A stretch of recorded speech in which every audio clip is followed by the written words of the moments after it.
Greetings, human filth! Oh my god, I have been waiting for this moment, dude. Like, when it comes to metal, GWAR is literally like a cornerstone, an absolute cornerstone to the kind of shows that I sought out when I was younger, guys.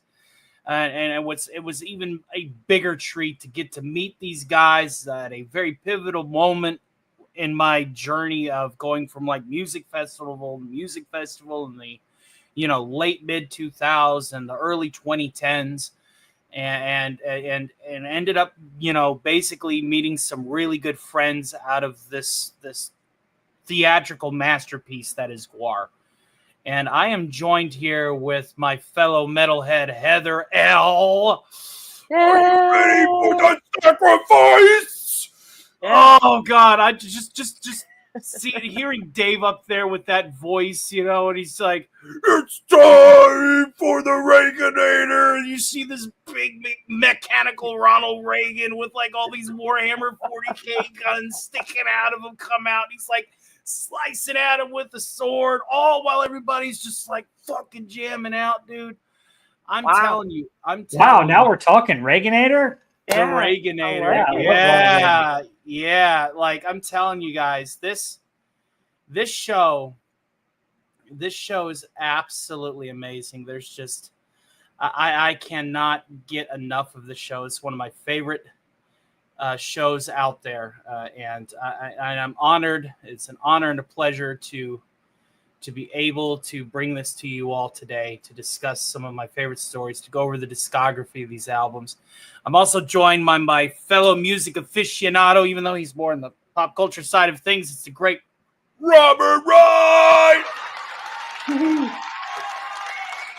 How you doing today, sir? Well, I'm doing all right. How are you? I'm doing all right too. You're muting a lot. You're disappearing a lot. Are you okay? Oh, no. I just figure since, I'm not a huge metalhead, but hey, I do have some metallic in me.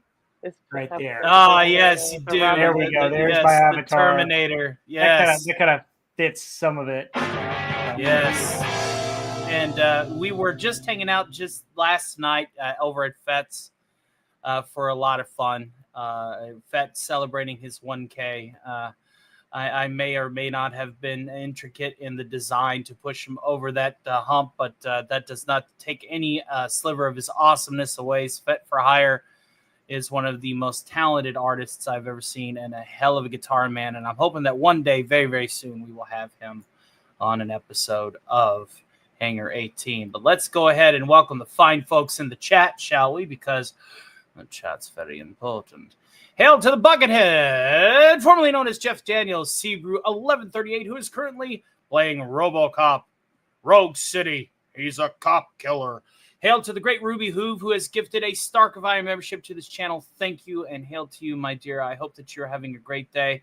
Hail to Theta Zord, who showed that I will have a character, I do not know which yet, joining him for his show later on tonight. And so it is good to see you here. How you doing, number one? Hail to Swollen Salad, a.k.a. Zach. It's a pleasure to see you, my friend. Hopefully life is treating you well.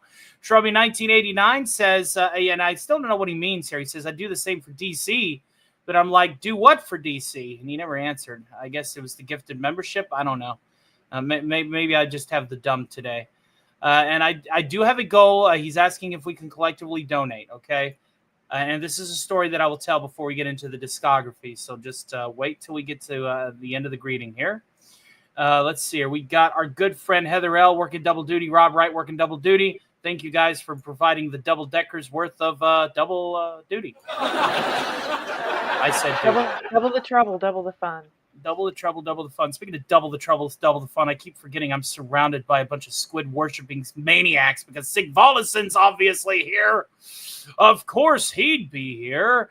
And that means that the freaking cult is in attendance. All hail the archpriest of the squid and turned in the fishbowl in the castle inside the hollow earth and hold in bottom of the sea. Say that 3 times fast. Well, it might be appropriate though tonight because I feel like some of these guys might be a spawn or related. It could very well be possible. Could very well be these are possible. Harvey's kids. Yeah. Oh no! Oh no! Say it ain't so. I'm friends with. Yeah. I dare not think of it. I dare not. Spawns of the squid, bud. Oh no! Spawns of some Cthulhu. Oh, absolutely not. Absolutely not. Hail to It's Anime Girl. It's a pleasure to see you. The internet help desk says release the Kraken. What about the Kraken? Hail to Dogmeat, who says not me. It's good to be here with you all. Praise be to the Eldritch God. Absolutely. And I'm glad that everybody is here. So I'm going to go ahead and spin a yarn, and that's going to lead up to the reason why the super chat goal is so lofty tonight. Because as people know, I don't like to show my face on the air, even if it is being de-uglified a little bit by a space barbarian prehistoric helmet. But said helmet is an article that is part of my pride and joy. It is a symbol of the friendship with a one Don. He's also known as Sleazy P. Martini, the manager of GWAR. That's right. And the way that I met these guys was GWARBQ 2012. And we were heading up to Lake Haddad, which is where the venue was. And we stopped at a bar there. And long story short, basically when we got there, we went to a bar, and they were sitting in the back, and I didn't know that they were in the back, but I was talking with the bartender up at the front and closer to the front door, and I said, "Hey, listen," I said, "we're here for to see GWAR. Is there any like specials on the drinks?" And I heard from the back.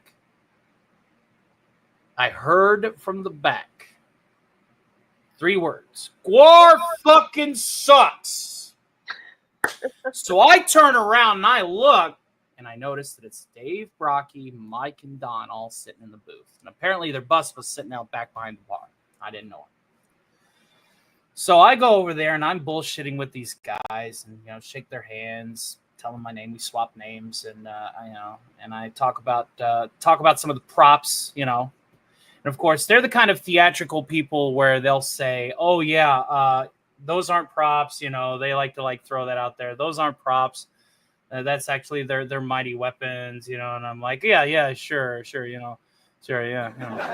So I showed them some of my Stark tech, like some of the helmets and stuff that I had built, which at the time was, I was still working on Mark 42 stuff because 2012, that was around the time that Iron Man 3 came out. Hail to the Great Lombardi 1969. Hail to Gap After Dark. Dogmeat says the Vault-Tec funds didn't help. No, the Vault-Tec funds helped. I'm saying you guys want me to overcome an insecurity of mine. Is going to. I need a reason. Okay, that's what that is. All right. So if it doesn't happen, I ain't gonna sweat it. I'm nowhere hankering for any money. You guys want me to embarrass myself, then that's how you get that. Okay. So I was showing them and I got offered a job. Don was like, "Oh, by the way, that looks good. Do you guys want to do you want to work for us?" I says, "I live in Kentucky. I'm not even in the state." And they were like insistent on it. And I said, "No, I got family there. I can't just drop everything." And it's like, because I was explaining what I did, like the motorization, and I was talking a little bit about my background, electronics and whatnot. So I turned down a golden opportunity. Yeah, man. I did. And of course, I was, again, Tony from 2012 is a lot different than Tony now. Tony now, who's a lot more outspoken, yes, GWAR. Yes, GWAR. I'm talking about how I met the guys and almost got a job at Slave Pit, and almost was a member of the Destructo clan. But Tim Olson says, "Where's GWAR? I just see you nerds." Well, if we meet our goal tonight, I will wear a Scumdog helmet and perform Sick of You. And this Scumdog helmet is made by the Sleazy P. Martini. It was a gift. It was the start of a costume. It was a costume that was inspired by the Big Daddy suits with the big drill because they have a Destructo with a pneumatic hammer. They had a Destructo, sawboard Destructo. I was going to be drill bore Destructo. I was going to have this massive fucking drill on my right hand. I was going to spin and like bore into the blade of my opponents and fight with these guys. Like I had the opportunity to do it. Do you wish you would have, or do you kind of every day of my life? Because I feel like if I was there with the guys, I probably could have saved a guy's life who died 2 years later. Yeah. And that by that I mean Dave. Mm-hmm. Dave and I, Mike and I, we'd have conversations. Mike and Dave both. And it's odd to think about it in hindsight. Yeah. Truly, this is the reason why. Like I said, when I was. Yeah, he was just fucking manager, and I was trying to get him on tonight, guys. I was hyping it up that he was going to be on tonight. Sorry, take two. That's right. So no, like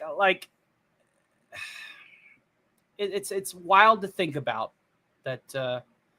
Yeah, fucking manager. Wait a minute, do I know GWAR? I'm the fucking manager. Yeah. Now, did they also know of your talent with your singing talent and your ability to play piano? Another reason why I was going to be a Destructo. Like whenever techno wasn't around, I could, have that few of those lines singing the, the melancholy of Techno Destructo, which is a very awesome. Not just an awesome song with its breakdown, but also it's a good lore song because the Destructo clan is a group of scumdogs that are chasing GWAR down because the masters ordered them for them to be killed, like in the lore. Like the master was like, okay, these assholes are making us look bad. Hunt them down, kill them. You have the tools, you have the prowess. Just destroy them, enslave the earth in my name, and come home for breakfast. And so that's how the Destructos came in, and that's how that fight started. And there was a piece of technology called the Cosmic Control Tape, where whoever is in possession of it can make GWAR play whatever song they want. Ooh. And yeah, dude, I'm telling you, dude, you guys are in for a treat. That's just one of the many awesome props that they would bring out. The Jaeger monster is a beast that if you just look at it, it gets you shit-faced drunk. Okay, we don't need that. There is a. And Tim Olson says, the prop guys, bought that tape. Yes, yes. And then there's the portal potty. I was gonna be Drill Bore Destructo, a name that did not stick because obviously I did not. Tony from those years ago was not really, folks. Oh, okay. I thought that somebody was making the props for it.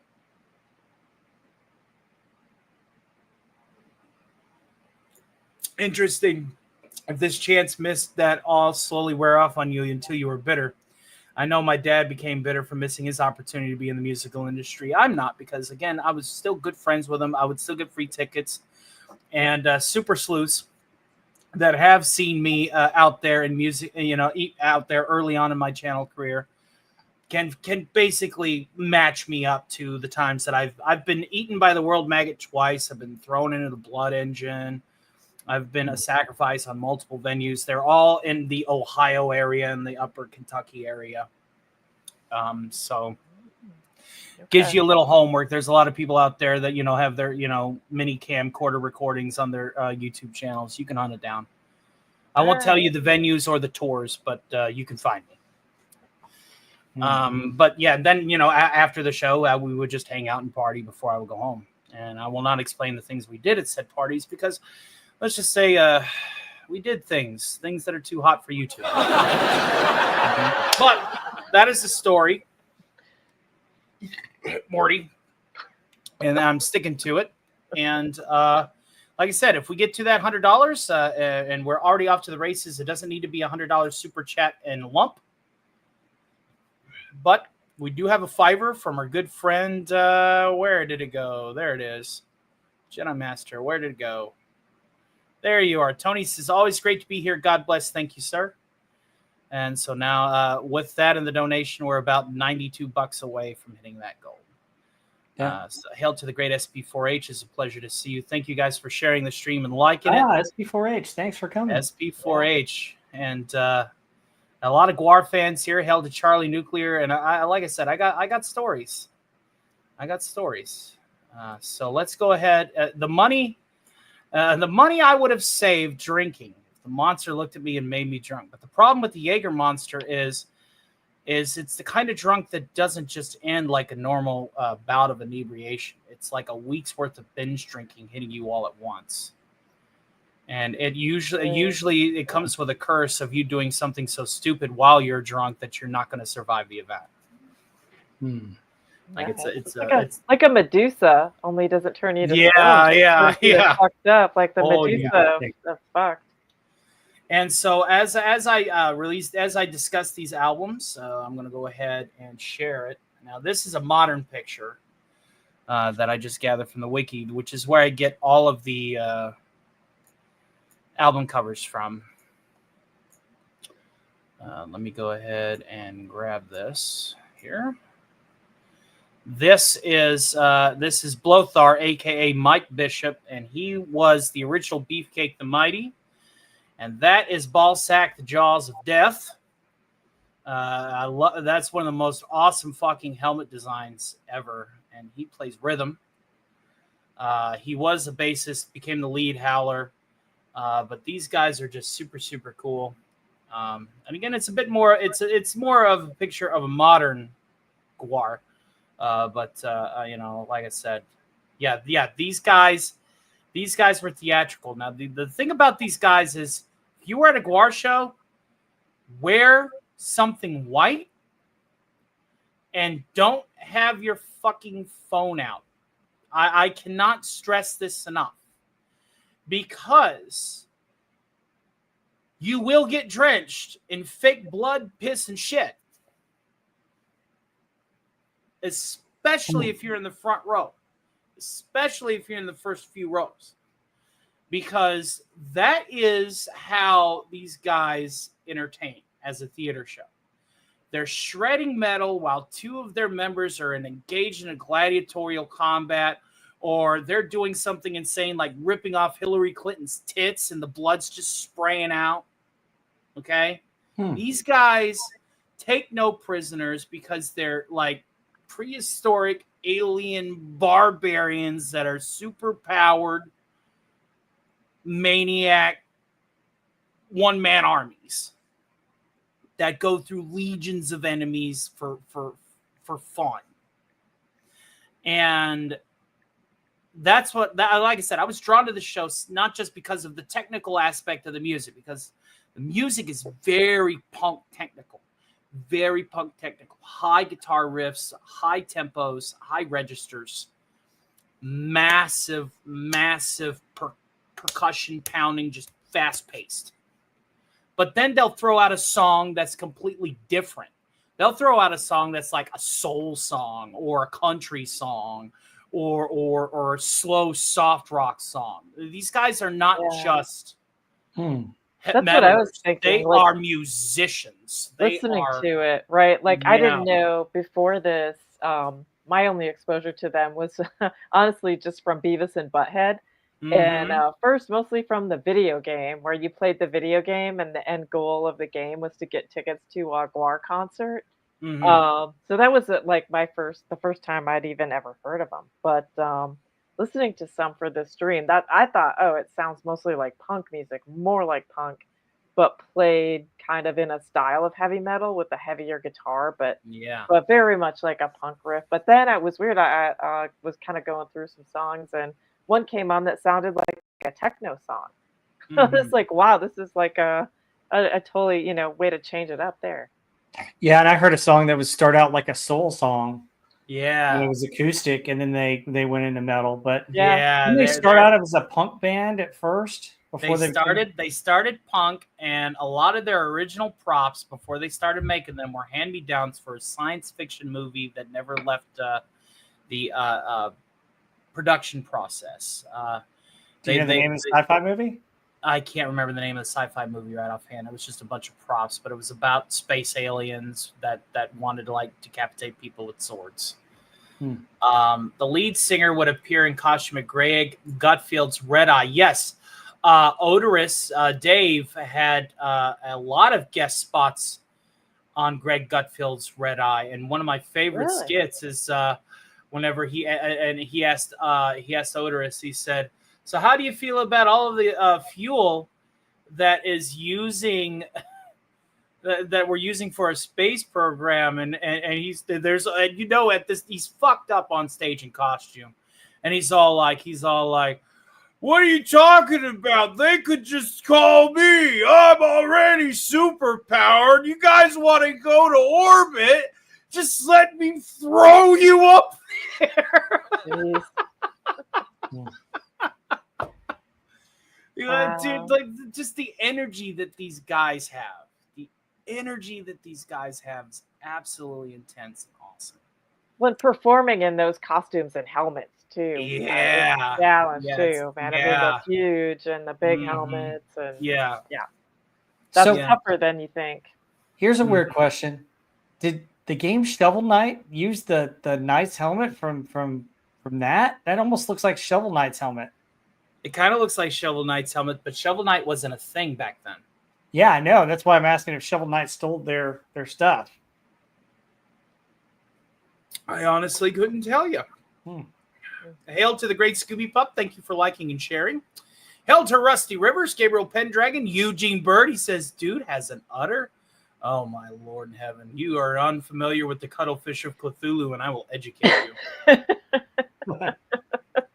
GWAR has a couple of movies that are basically just like movie versions of their albums, and one of them is called The Cuttlefish of Cthulhu, which is about Odorous's penis. I actually was watching a funny interview with these guys, and they were saying that they were wearing that for one of their shows, and then they came in, the police came in, I can't remember where they were, but they got arrested for indecency. And so the guy, the officer wants to pick it up, but he doesn't want to touch it, so he's got like this long thing, and he's trying to like get it off the floor, like like it's actually real. Yeah, that was hilarious. Like, and the movie was Scumdogs of the Universe, as the internet helped us for another £5. So now we are about $13-14 close to the $100 goal, and I will perform "Sick of You" live wearing the Scumdog helmet that Sleazy made me on camera if we hit that goal. I will be playing a karaoke track as well, but we're already geeking out, or at least I am. So let's go ahead and stick to the schedule here, because State of Sword is going on at 10 Central, which is 11 Eastern. So we got about 2 hours. They sound like real-life Fallout Raiders. In a lot of ways, they are. And the great Gabriel Pendragon with another very generous $10 super chat. Hail to you, sir. He says, "Tony, I always love your shows, my brother. Blessings to you, my friend, and thank you. Thank you for your love tonight and your support." So let's go ahead and get to our first album of the evening. And I don't have a mouse wheel. I have a new mouse coming in. The first album is called Hello, and this album has a lot more of their punk roots in it. It was released in 1988, and it was on Shimmy Disc Records, and the album was produced by Kramer. This was not really a song that really got them into the lore so much, but it was the kind of song, it was the kind of album that just like started them into their experimental phase, and they wanted to be more like punk. And so between Brocky and Douglas, they wrote just about every song on this. Time for Death, AEIOU, Americanized, is my favorite song on this album. The fourth one is I'm in Love with a Dead Dog. Oh, that's right, you're so pretty. Oh my God, dude. Slutman City, World of Filth, War Toy, Captain Crunch, Pure as the Arctic Snow, Je l'aimetel Costil, the GWAR theme, Bone Meal, Ollie's North, Techno Song, which of course is the lament of Techno Destructo, You Ain't Shit in Rock and Roll Party Town, and then there was a bonus track if you had like the deluxe album, which is Black and Huge. Wow. Yeah, dude, like that. But this was definitely much more of their punk era. This wasn't really a lore centric album. This was just them spitballing ideas and throwing it against the wall and saw what stuck. Which Techno Destructo was one of the songs that stuck and went on to be its own story arc. These are one of those bands that has an overarching story that spans throughout their entire career, and they're still active. In fact, like you can find like there was a bit. The GWAR has their YouTube channel, and there was this series, and they only did 3 episodes of it because they were just spitballing on their during downtime. It was during the COOF or before the COOF actually. It was like.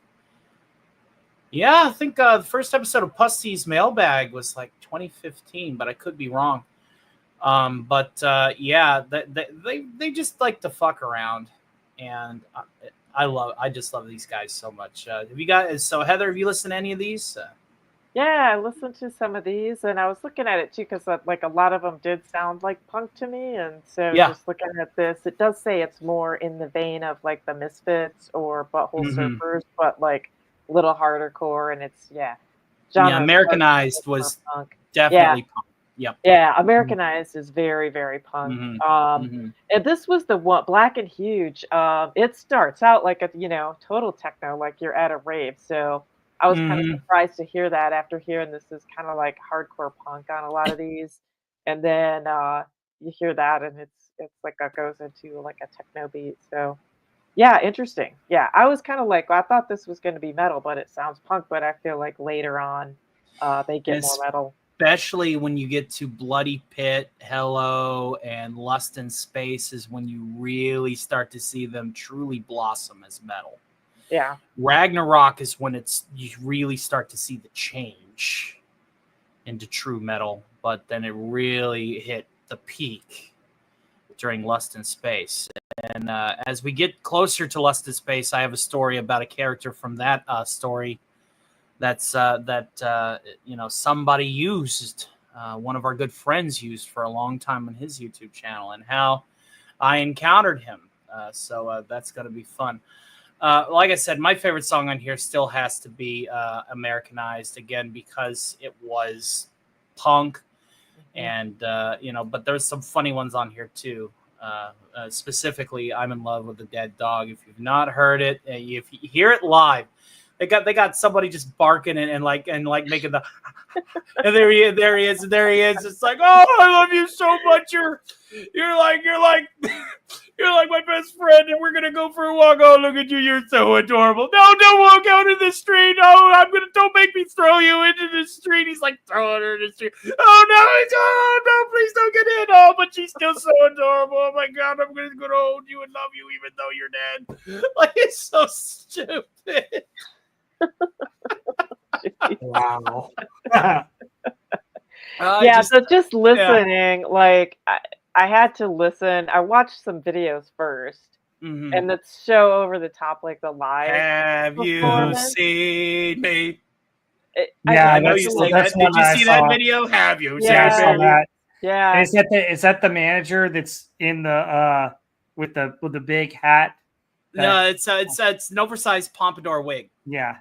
Yeah. But I found like I couldn't really even listen to the music, so I had to go and just listen to the recordings without watching the visual, because that you just looking at the visual, and I'm like, all right, I gotta just listen to the music with no visual to actually like hear the music. So yeah, I had to go back after and listen to some of these songs without any visual to get more, because it totally, like, the visual just takes you so over the top.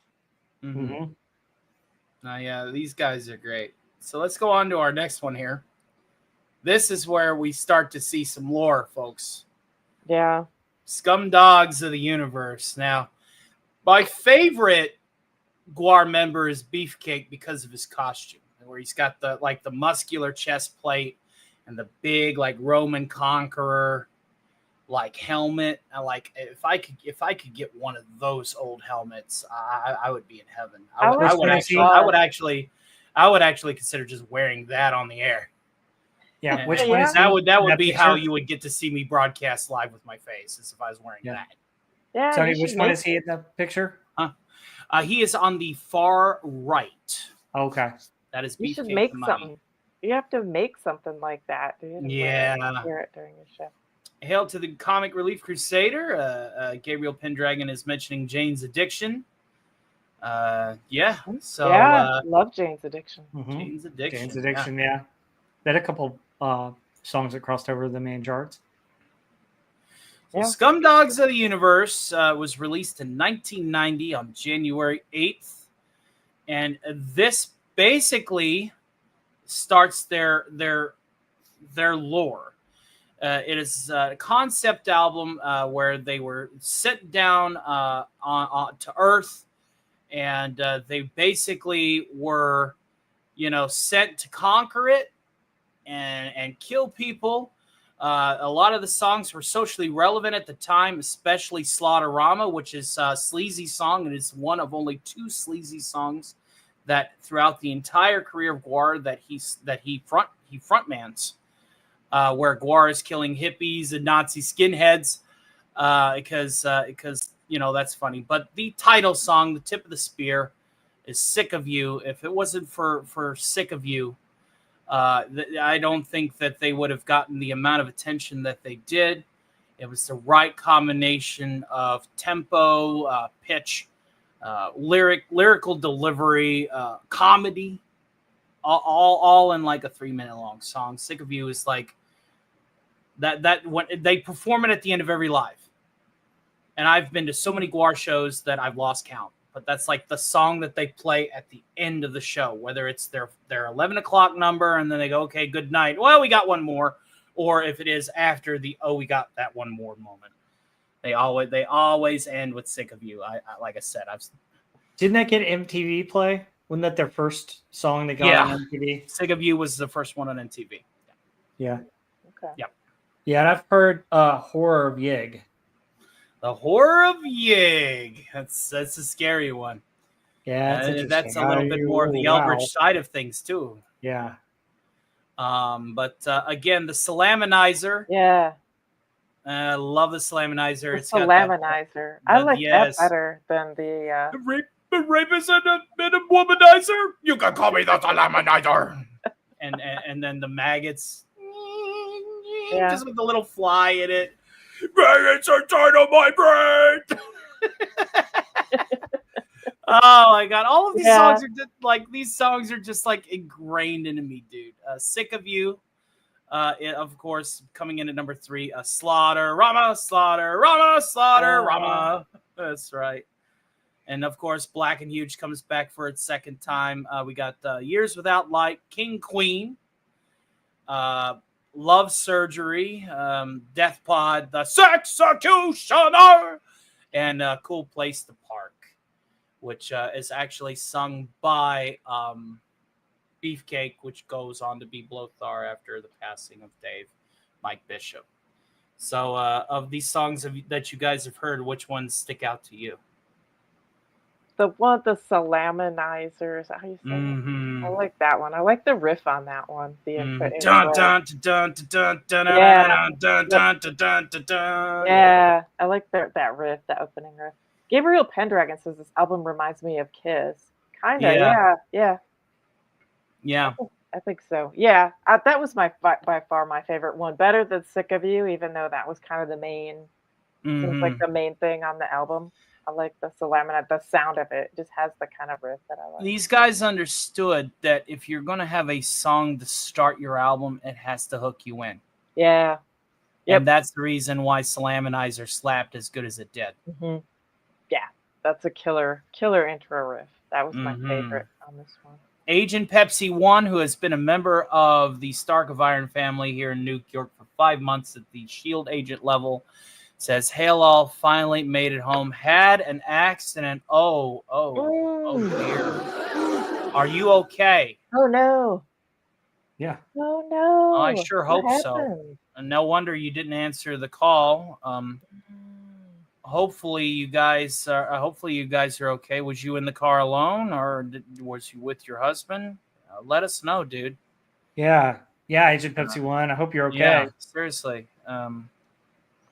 Yes, AP1 in the chat. AP1, absolutely, folks, absolutely. She says, let's see her. Well, we'll see what she has to say. Sending prayers. If you don't have to say anything, you don't want to. You know how to reach out and contact us. But I hope that you're okay, man. God, sucks. I tell you, this world is getting wackier and wackier. She says, I was alone coming back from church. Some idiot rear-ended me. Thankfully, my little truck is okay. Okay, good. Very, very good. Well, it's good to hear from you. And you're probably shaken up. So you ain't got to worry about joining us today. We're actually on a bit of a time crunch because our good friends here, Heather L. and Rob Wright, respectively, were talking Band of Brothers earlier tonight. Oh, the airbags went off. I hate airbags, especially if they deploy when you don't need them to. Yeah, glad you're okay, Agent. Yeah, glad you're all right. It's just a little bent bumper, but man, when those airbags go off, that can be dangerous. Not exactly easy to get back in or have them repaired. That can be dangerous too if you get hit with the airbag really hard. Man. Oh yeah, God, that sucks. That is a massive expense, to replace the airbags because they're one and done. Yep, knock the wind out of me. I believe it. Oh yeah, you're tiny to begin with, from what I hear. So yeah, getting hit with an airbag probably reminded you that life is fleeting. Yeah. That idiot had no insurance. Oh shit. Oh, that's oh no. Oh no. We're gonna have to send the salaminizer after him for sure. Who wants salami? Yeah. Yeah, I actually recognize that song because a friend of mine used to listen to heavy metal, and I recognize the opening lyrics or the opening guitar riff. Any more thoughts on this one before we go on? Move on? No? Now, this one is a controversial title, but it has one of the best lore songs in it. And this one's called America Must Be Destroyed. This also features the birth of the Reaganator, which is a mech that was designed with the disembodied head of Ronald Reagan as its pilot, to fight GWAR, a mutant Tyrannosaurus Rex that ended up becoming out of control. It started its mission on flattening cities, but then as it grew and ate more, it became uncontrollable. It defeated the Reaganator, and then Odorous had to kill his own son. So he had to lament the fact that he had to kill him.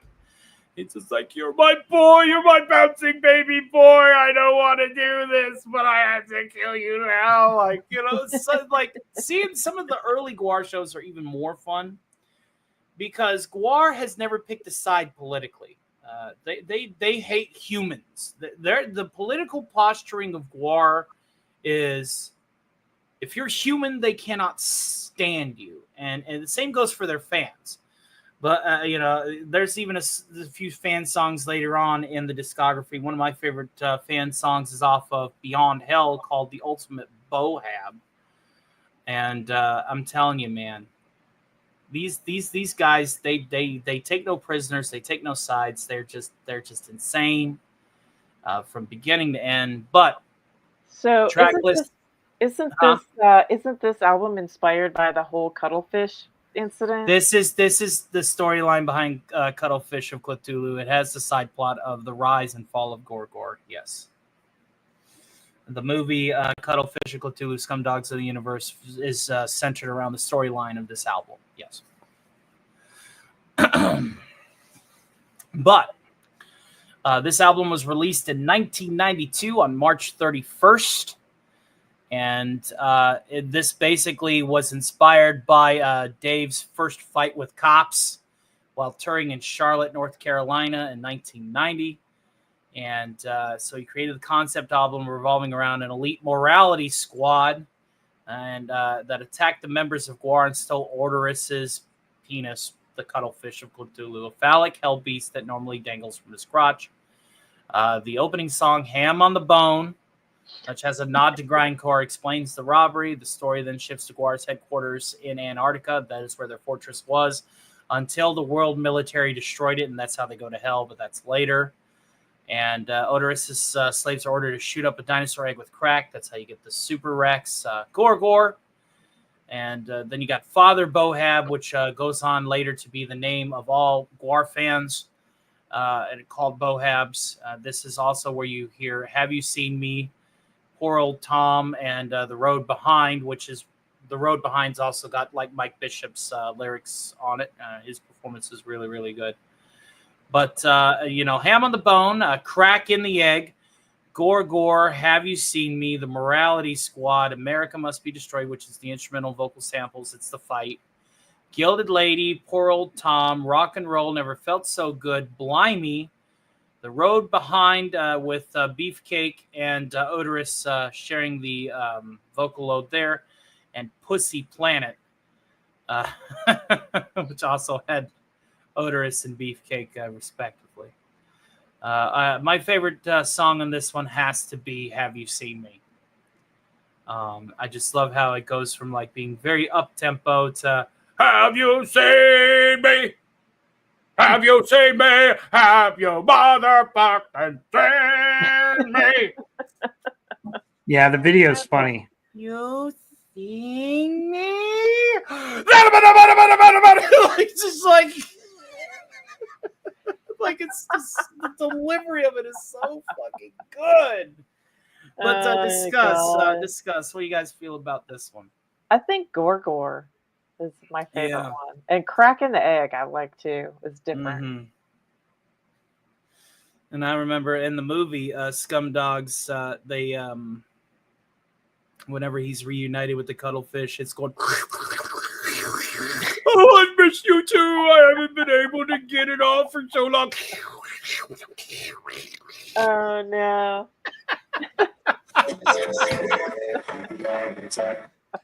Well, isn't also the beginning of Have You Seen Me? Don't they do kind of a almost a swing type stuff again? Yeah, well that's I think that's when they break it down. Yeah, that's like he's like break it down. And I love it when he does it live because he'll always scream like break it the fuck down. Wow. Yeah. Have you seen me? Hey, what wrong with you seeing me? Like it's insane.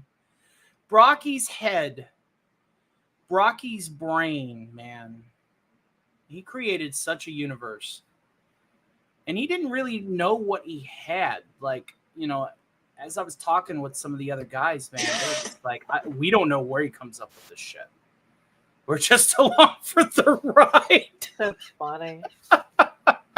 Yeah, I think it's what The Road Behind has the acoustic. The Road Behind's the more of like the Bob Seger sound, that slow rock. Yeah, it starts that way, but then it kind of kicks up. Mm-hmm. That's the acoustic and. Mm-hmm. Yeah, this album was fun. And this was their first tackling with world governments trying to take humans out. They have multiple attempts, but then there are enemies that come from outer space later on, including one. And like I said, you're going to know today how I met another YouTuber, a very influential YouTuber early in my career. Because originally I thought that this YouTuber was playing the role of the original. I'll just go ahead and say it. Cardinal Sin. Oh, really? Yes. When I first encountered Cardinal Sin, the first thing that ran through my mind was Cardinal Sin from Lust in Space. Does he have the bishop hat? Does he? Wow. Yeah, and the first chat I ever sent to Gil was, so how was your last fight with GWAR? He didn't pick up on it. He didn't get it, yeah. No. But that is because I was like looking for Cardinal Sin on YouTube, just like the song. Wow. Like, involving Cardinal Sin, and that is how I met Gil. Oh, interesting. True story. Yep. True story. Well, Hail to the Winged Hustler in the chat. Hail to the great Captain Ledoux. Hopefully life is treating you well. It's a pleasure to see you tonight. Cardinal Sin was a good guy, says DVB. Hail to DVB. It's good to see you too, sir. So let's go ahead and move right on along here. Now we're going to go to This Toilet Earth. Now, the thing I like about this album, This Toilet Earth, is this is the first time that we get the encounters of like other aliens like the Greys and shit. And I remember seeing a live show of This Toilet where they had a Grey out there and Sleazy hustled him. He's like, well, I'm just going to trade all you guys. Well, let me actually use the voice. So if you guys hook us up with your cool doodads, we'll just give you all the members of the audience for good probing. Right. The dude says, I'm so close to 1,500. Oh, what? Nani? Hold on. Let's see where I'm at. 1,470. Yeah, I'm 30 away from 1,500. 30 away, folks. So keep liking and subscribing and sharing this bad boy out. I would love to get to 1,500 by the end of the month. That is the goal. DVB says he's never been a fan of GWAR, but they're kind of funny in a way. Yeah, they are not kind of funny. They're hilarious. So some of the songs on This Toilet Earth, this is also where you'll find GWAR and Beavis and Butthead. On the Super Nintendo, they're playing songs on the Super Nintendo and Sega Genesis where they're like having a concert in the gym. And like Beavis and Butthead's ultimate goal in those games was to go see GWAR. Yes. That was their goal. Yep. And that game confused me when I first played it because I played it on the Super when I was younger. And I was just like, didn't know who GWAR was at the time either, not till like a year later because I was just like, these guys are awesome. But obviously, being a poor country kid, I wasn't able to like get some exposure until I saw that name again at a record store, and I was like, wait a minute, that's like off the Beavis and Butthead game. And that happened to be Ragnarok. That was my first GWAR album. Oh wow! Ragnarok, yeah. So like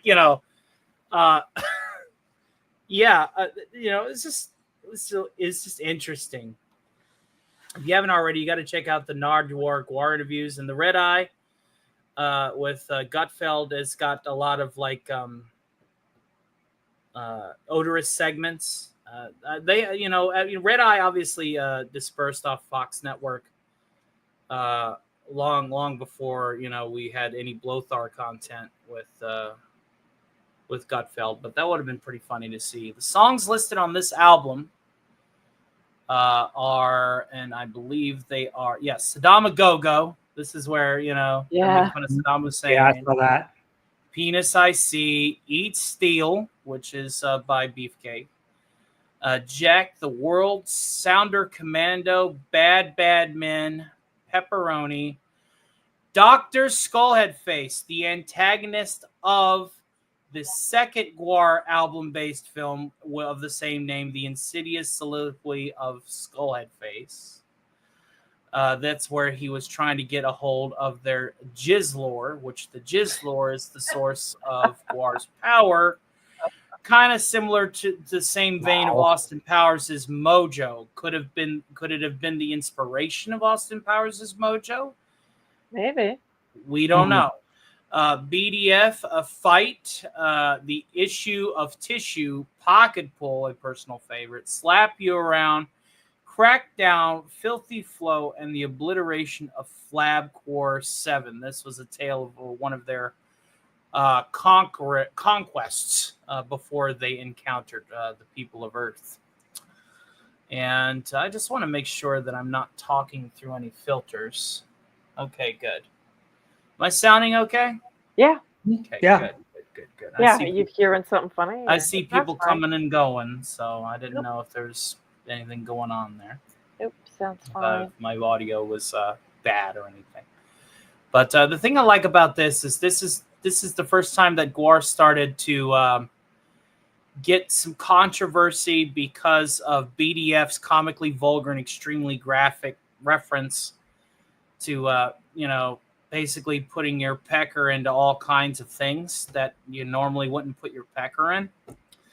Of course, then you had Skullhead Face, which is my favorite on the album is Skullhead Face, and is also, I think, their better movie than Scumdogs in the Universe. And it was a better plot too. And again, it's just, they basically were just trying. The story was basically around, Skullhead Face, an alien queen who was deformed Senate warrior who wanted to get her revenge. She travels to Antarctica, fights GWAR while encounters them while they're hibernating and steals their Gizmoglobin or life force. Her midget slave Flopsy then creates a creature made up of the melded parts of evil historical figures, including Hitler, called the Flesh Column, and that's where you have the Flesh Column coming up out on stage during that tour. And that was the first GWAR super gestalt enemy that had the same amount of decapitatable limbs, like removable limbs, as like the Black Knight did in. Yeah, I thought I saw Monty footage Python. of a Hitler statue that they did that too. Yes. Yeah. Yes, it was the first multi-modular model that had multiple pumps and lines that ran through it for the blood and stuff. Obviously, as things decapitate and dismember them. Yeah, and it's Saddam a Go-Go. I thought I heard that song. Was it about Saddam Hussein? Yeah, I like all the horns in that one. Like the horn section, kind of cool. Yeah, they give Saddam they give the Saddam a nice lovely play, and of course then you got the nuclear bomb. We're gonna strap him with a nuclear bomb. It's just amazing how much like each album has so much more lore. Like there's so much lore building in each one. Yeah, each one has a huge story behind definitely this album. Again, the nerd in me, the story reader and the storyteller in me, it was one of the biggest draws in their theatrical presence. Just the fact that they weren't just another metal band that sounded good. You could go to a GWAR show and just get immersed into the story that they're telling, and really feel like it's happening. You know what I'm saying? Like, oh my God, I am literally going to be killed by alien barbarians from space, kind of vibe. Like, you're just having that much fun with it, right? And I'm going to tell you, that's another reason why I like a lot of the things that we do over there at the Castle Friday night, is because we get caught up in the narrative that DC's made. And his great stories and the stories that he tells. It's the same vibe to me. Right. That's why I love the Frolic. A world. Yeah. Exactly. He's got a world. He's got a universe. I love that's one of the reasons why I'm doing Nuke York as like a post-apocalyptic Tony Stark. I love this kind of entertainment. This is the entertainment that I gravitate towards to consume and to hopefully produce. I really, really missed an opportunity. I would have had so much fun working with these guys. Yeah. Yeah, you would have, man. Sounds like they're right up your alley. It's just amazing. These guys are amazing. But anything to say about this album before we move on? Yeah, I like the Saddam a Go-Go. I thought that was funny. Me too. I love the horns. The video was pretty funny. I'm trying to think, what's the other song that was here? Oh, Eat Steel is kind of like just a straight up thrash. Yeah, that's their first thrash song. Yeah. Yeah. Odorous talking shit about Dave Grohl as YouTube goal. Yes, it is. Did you see the DVB? Did you see the interview where they were experimenting with split screen layering, where Dave Brocky was interviewing Odorous? No, it was like sitting across from each other. Oh, that shit was funny too. That shit was hilarious. It's like, you know, and so the whole bit was Dave looked at the camera and he's like, see, we're not the same guy. And I don't give a fuck who says it. There's like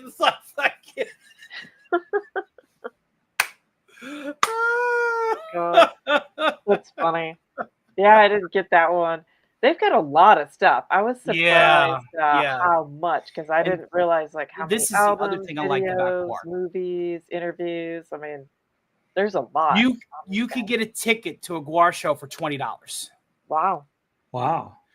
And that was like all the way up till like 2015, 2016. Wow, even then. $20. $18 GWAR show. $50 is like a VIP package at GWARbecue. $50. That's the ultimate Bohab experience all the way up to like 2014. Then they bumped it to 100. Are they playing more like small theaters, or are they a playing lot of like small venues, a lot of small gigs. They don't care where they play, just as long as they douse it in blood and make the people clean it up afterwards. Wow. And that's from the horse's mouth. We just do it so we can give people job security. Right, the cleaning crew. We want to make sure people are going to be pissed at us. We want them to be pissed when they're mopping this shit up. Oh, jeez. What do they use to make all the stuff that they're shooting at the audience? The bodily fluids? It's mostly food coloring and light unflavored grain. There is a grit that goes into the fluids for the blood, regardless if it's red or green. For the bile, it's a bit chunkier, and they use like bigger pumps and filters for it, but it doesn't go out as far. The semen, they do put like they water down. They water down this. It's like cream, but they watered down. They watered down Elmer's glue so that it has that same. So it's sticky. Yes. Yes. That way, if the shit gets in your hair, it's like the money shot in your hair. Yeah. I was thinking like grits or cream of wheat or something like that would be like this, but glue, man. Like I got to see some. I know some trade secrets. So Ragnarok is next. Any other final thoughts on this album before we go on? This was my first GWAR album. This came out in '95. And this, follows the tale of, the Viking Ragnarok, obviously. It's the first Armageddon album, as it were. It's an apocalypse. And the storyline behind this, basically, Slimenstra, which, is Odorous' kid sister, they're being forcibly, let's just say they copulate due to rogue space aliens. And a comet is heading towards the planet, inciting the populace to revolt, and the anarchy is set all over the globe.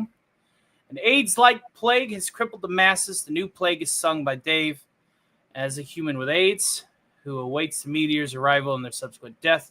This is also the first introduction to Cardinal Sin. A robotic agent of a harsh Catholic dogma, Sin is representing the warrior pope, demanding that all bow to him and obey his insane whims, but Sin is drawn to Slimentra's alien baby for a reason that is left to the listener to uncover. This is their first big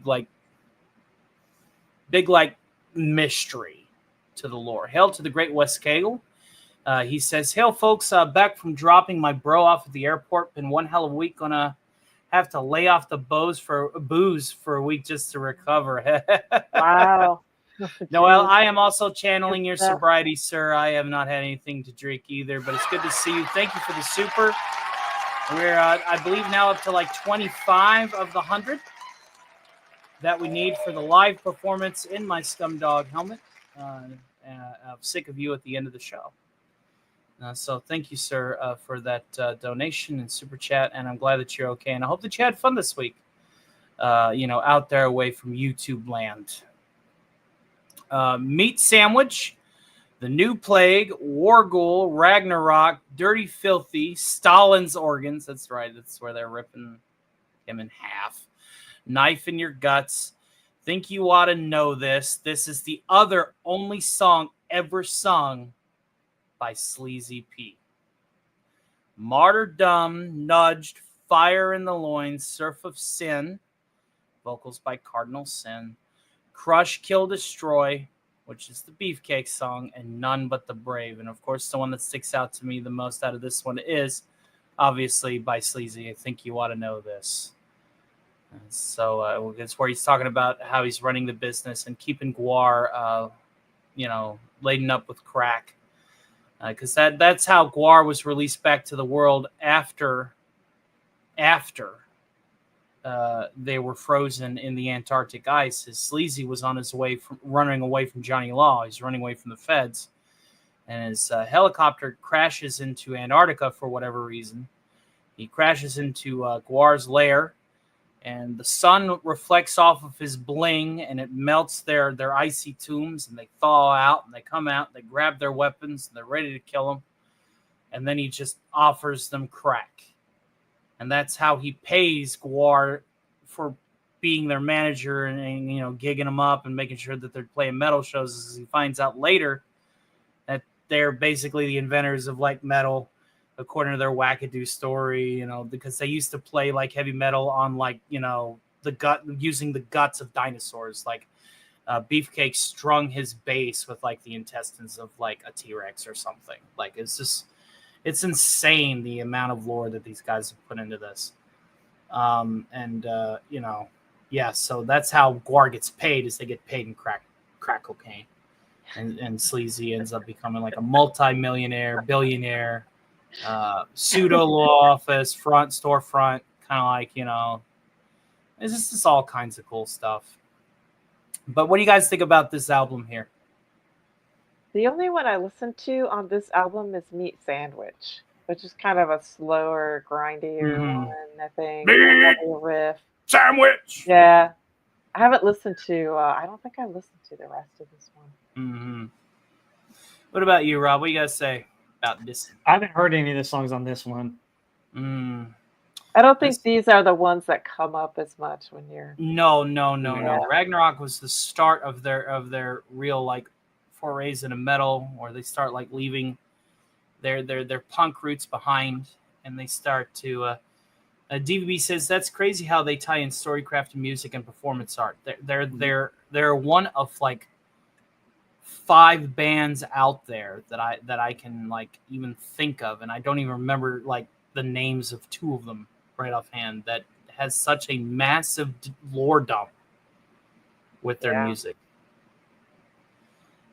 See, that's what I thought, Wes Cagle. That's what I thought. And I just told everybody the story that's how I encountered Cardinal Sin, because I was searching for Cardinal Sin, as in, the robot, the with the fleet of ships, the cyber Catholic, fighting these guys, and then I encountered Gil's channel. And the reason why I think that happened is because I was hanging out at Doomcock very early on, whenever they were both doing lives at the same time. And he was in the chat, and the first chat, it wasn't a super chat. The first chat that I ever sent Gil was this like, so how was that last fight with Odorous? I remember it vividly, and I wish I screenshot it now, but hindsight's 2020. Kind of like the missed opportunity of being a Destructo. But hindsight's 2020. Again, I wanted when I first wanted to do the show, the thing that it's like I knew I was eventually going to talk about GWAR, and GWAR is one of those bands that obviously I have a lot of personal interest in and history with. And so I knew this show's going to get derailed by tangents, because I'm going back over all these memories. And so I do apologize if it's not as tightly knit as some of my earlier shows in this series. So I'm going to get it together. Let's get it together and go ahead and go on to the next one here. We got ourselves the Carnival of Chaos. Now, this one, much like Ragnarok, was kind of a hit and miss album for me. Obviously, this wasn't my second album. Hindsight is 2400. If you're an idiot, though, hail to the great Agent DBK. It's a pleasure to see you. DBB says, enjoying this GWAR retrospective. Never was into them, but this is interesting. Again, this I guess is kind of a character study for me too, being obsessed with, playing characters and getting them in all kinds of like zany and crazy situations. Just the draw of the theatrics of it all. So this album came out in '97. And this was the last album to feature Peter Lee as Flatus. And again, there is kind of a curse that goes with being a member of GWAR. And that is you're probably going to die. And I say this not to be funny or ironic. I say this simply as an observation. Because then we had Corey Aurelius Maximus, who died. And then, like, if you were a guitarist, you were on the chopping block. Something was going to kill you some way, somehow. That was just how it worked. And I never got to meet Corey. I met GWAR after Corey, but one of the first shows that I was exposed to was also a Corey Smoot foundational show, and they were collecting money for donations for his family and stuff. So it's crazy. It's crazy to think about. Hindsight, dude. But Carnival of Chaos also, its storyline is a little bit interesting. It's a little bit more loose. It's just basically them on the open road killing people, doing as GWAR would do. This has also got some piano in it, which blew my mind. And that song goes to the Don't Need a Man, but sung by Sly Menstra. Now, the funny thing about Sly Menstra, this is another thing. I got another tangent. This bitch liked to come to shows drunk. And I remember them complaining. Oh, she's always wasted. She's always fucking wasted. She comes to shows drunk. And, if I'd actually learned that lesson earlier on, then my YouTube career wouldn't be as bumpy as it is. Don't go to shows drunk, people. Yeah. Stay sober for a while, at least. Yeah. Just show up sober. Yeah. Yeah. But the songs on this is where we get the Mutant Penguins of Antarctica with Penguin Attack. Let's Blame the Light Man. First Rule is Sammy. Endless Apocalypse. I'm a Billy Badass. A Billy Badass. Hate Love Songs. Letter from the Scallop Boat. Preschool Prostitute, which is very controversial. I'm sure. It's sure. The title says it all. If I could be that, in her fear, back to Iraq, I suck on my thumb. When I think about you, I suck on my thumb. The Private Pain of Techno Destructo, which is, of course, the full lore of Techno Destructo, where he talks about his mission from the Master and is assembling his own Legion of Scumdogs to defeat GWAR. Gonna Kill You, Sex Cow, Antarctican Drinking Song, and Don't Need a Man.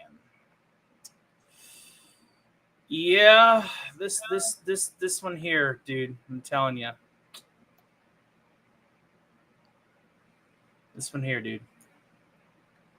This was a hit and miss. What do you guys think? That Sex Cow song is freaking hilarious. Mm-hmm. I was like, that's so weird. But then it's kind of got the twangy beginning. Mm-hmm. And then, yeah, it's like a country. It's totally out of left field. Yeah, it was a country song, wasn't it? Yeah. Sounds like a hillbilly. Sounds like a hillbilly song. Yeah, and I'm gonna be funny. A hillbilly. It's just so funny. What's the Hate Love Songs was decent. Let me see what else was. Oh yeah, the Private Pain of that was pretty good too. I like that one. Mm-hmm. I'm Techno Destructo. Yeah. Techno Destructo. Yeah, I mean, Sex Cow was hilarious. That one took me by Mhm. surprise with the kind of the Deliverance intro. I like that one. Oh yeah. So again, I like this album. There's some of the songs in it are pretty good. Techno Destructo is my favorite one off of it. Rob Wright, did you ever listen to any of these? Or? Yeah, Sammy has an interesting opening with acoustics. Yeah. That's an interesting concept too. Mhm. About the Mhm. rotting corpse. I was like, what Yes. the hell? Yes. Yeah, Oh, this album had some gems in it. I do love I love Techno Destructo, especially yeah. whenever he's like, I got wrought iron in my cock. Oh, jeez. He's got like this big screw of a cod piece, like he's got this cod piece, and it's like a big Mhm. bolt head there. Oh my god. Oh, it's just so stupid. Got wires and chips all in my brain. I won't be ashamed of Techno Destructo. He's got this big fucking pneumatic wrench arm, and like he would like slam like the head of this like pneumatic wrench over Odorous, and then they had the wiring in the tube coming up through his back plate in the back of his head, so that whenever they engaged like the pump for that one with the yellow blood coming out of his skull, it literally like it was just as if his head was getting crunched by the fucking wrench. Like Oh my god. oh god, dude. Wow. Oh man, like some it's so creative. So creative. So let's go ahead and go on to the next one. This one is an interesting one. I particularly like this album art. This is, I think, is Violence Has Arrived. And I think I am right here. The song. Oh, We Kill Everything, right? Is this one? No, We Kill Everything. Yeah, that's the next one. Yes, We Kill Everything. No, oh well, why did it go to Violence Has Arrived? Where's We Kill? Did I skip one? Yeah. We Kill Yeah. Everything. Okay. This one, man, the song titles The on tablet. this one are Scrotum Moon. Yeah. Yeah, they're interesting. Scrotum Moon. Scrotum Moon on this one. Scrotum Moon. We Kill Everything came out in '99, and this This story differs a little bit slightly from its Sleazy tour. But the first 3 tracks in the album did not follow one particular story and focus on GWAR's generally decadent days. The fourth, a short history of the end of the world. This is kind of like one of those weird albums that like kind of was lore breaking in a way. There are some like songs on here. I will say, for... "Baby," "Fish," Yeah. "Fuck," "The Performer." Now that's my favorite song on this album is "The Performer." A short history of the end of the world, "Escape from the Moose Lodge," "Tune into the Moon," "Jiggle the Handle," and that's the one that had Scrotum Moon and Sly Menstra on it as well. It's the Portal Potty. Nitro Burning Funny Bong, that is the bong that they smoke their crack from. The Jaeger Monster is the Jaeger Monster is awesome. It's one of my favorite beasts.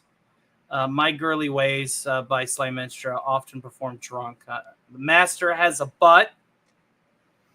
It actually goes into the lore of how GWAR was born.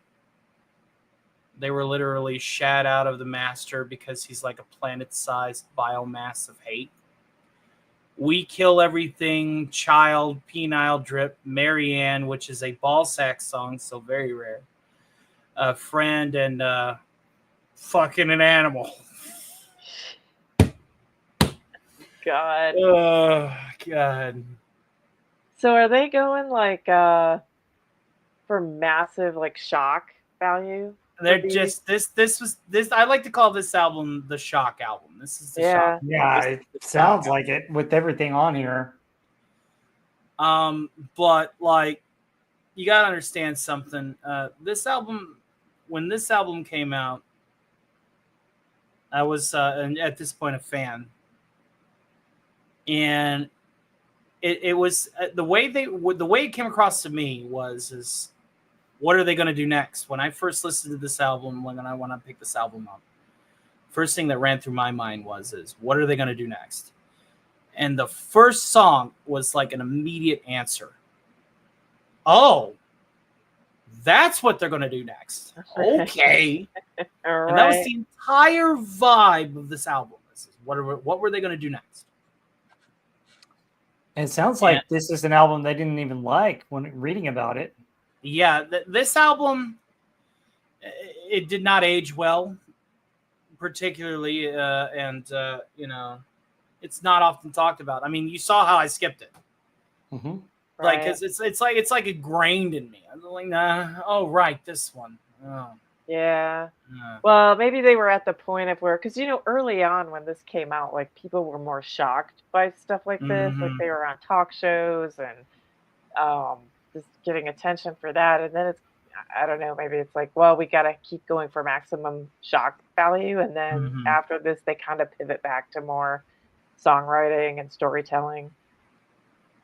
I don't know. It just seems like this album broke the mold. They were just trying something new, and it backfired. They got a lot of controversy, got them banned in a lot of places. It just wasn't good publicity. They were trying to push the bar to the limits of what they could get past the FCC. Yeah. And it really just ended up backfiring. Yeah. This album did not particularly age well, but there are some songs on it that I do like. The Master Has a Butt being one of them, and The Performer, which sometimes if you'll hear me like on the matinee, I'll say I'm a performer, and then I'll do like the live version of it, I'll get down for you. Oh, get on all fours for you. Okay. I will make love to you if you're in the way. I will blow hot fart on you. I will build an R2D2. I will do anything for you. Only if you fucking pay. Because I'm a performer. Oh, yeah. Oh yeah. Funny. Yeah. God. That song actually was like one of my inspirations as being a performer. It's like, if I'm going to go out there, I'm just going to perform. I'm a performer. So I like being all of these different characters. Yeah. I'm boring, but the characters I play, they're awesome. Sure. So, yeah. Let's move on. Okay. Unless you guys got any thoughts on this one. Jaeger Monster in particular. I know that we were talking about that pre-show. Oh, God. Reminds me of too many bad Jägermeister experiences. Yeah. Yep. The Jaeger Monster, the beast that if you look at it, you will immediately be drunk. Jägermeister, yes, with the Jaeger Monster taster. 19th now, the Jaeger Monster is awesome because there was one year, but they only did this 1 year with the Jaeger Monster prop, okay? And they actually loaded the pumps with Jaeger, so that if it got in your mouth and people were to notice that it was actual like Jaeger, people actually were trying to drink it. But because Jaeger is ultimately such a sticky liquor, that it destroyed the equipment. It absolutely destroyed their equipment. Oh, wow. So they only did it on one tour, and they only found out in hindsight that was a very dumb thing to do. But yes, there was a time when the Jaeger Monster would march out. It was this big stag-looking beast with long legs, and as each leg popped off, it sprayed Jaeger instead of Jaeger. Jaeger. Yeah. Well, shit, that's better than glue, I guess. Still got sticky, but the sugar messed with the pumps real bad. Interesting. But yeah, we're almost getting to the World Maggot saga, which is my favorite saga, obviously, because I have seen the gullet of the World Maggot not once but many occasions on stage as a token sacrifice before we partied after the show. That was whenever I started really like interacting with the band, obviously in the Lust in Space era. But let's go ahead and discuss a little bit about Violence Has Arrived. It is basically more of a medieval theme where they're torturing and conquering. You got the Immortal Corruptor, the Apes of Wrath, Bile Driver, which was also heavy percussion. Bile Driver is one of their heaviest percussion songs on this album. And it's also about the canon that goes on to basically be at every GWAR show after this point. And the Bile Driver it was like a mounted turret. And like the base of it's basically like a stalagmite. And then you have this cone-like, spiky, bioweapon looking thing that fired shit. And the Bile Driver fired poo. It was a real poo, but the fluid that came out of it for the longest time was brown until obviously people started getting more sensitive. This was post Brocky, and they decided just to fire green crap out of it. But I remember there was this, and to answer your question earlier, Jedi Master, I did go to a gathering of the Juggalos in 2016. And if you find that footage, I'm the guy that was on the left, and I was bitching that they had the Bile Driver on the right side of the stage. And they literally scooted the cannon because Beefcake was like, I know that guy, get him! Yeah. Get him! Nice.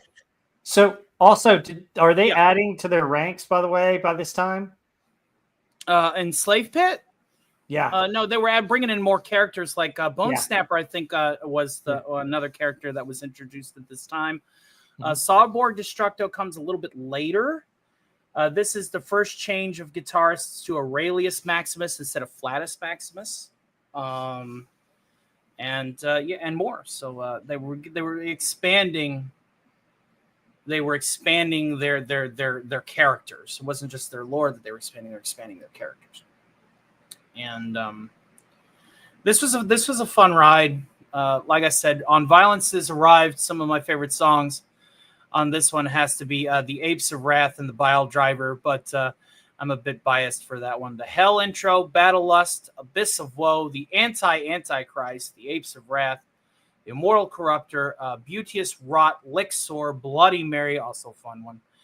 The Wheel, which is their prominent one in my opinion. It's not my favorite, but it's the most prominent. The Song of Words, and Happy Death Day, which was their birthday song. A song that I've actually sung for somebody's birthday on a matinee before. I sung Happy Death Day to them.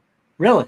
Cool. Yeah, way back when. I think it was back during the Live from New York years. The whenever it wasn't called the matinee, it was called Live from New York, where I would do like, this is before I had a lot of my own material, and I had to split the show up from like one half one-man variety, and then I would bring a panel on for the second half to finish out the show because I just ran out of shit.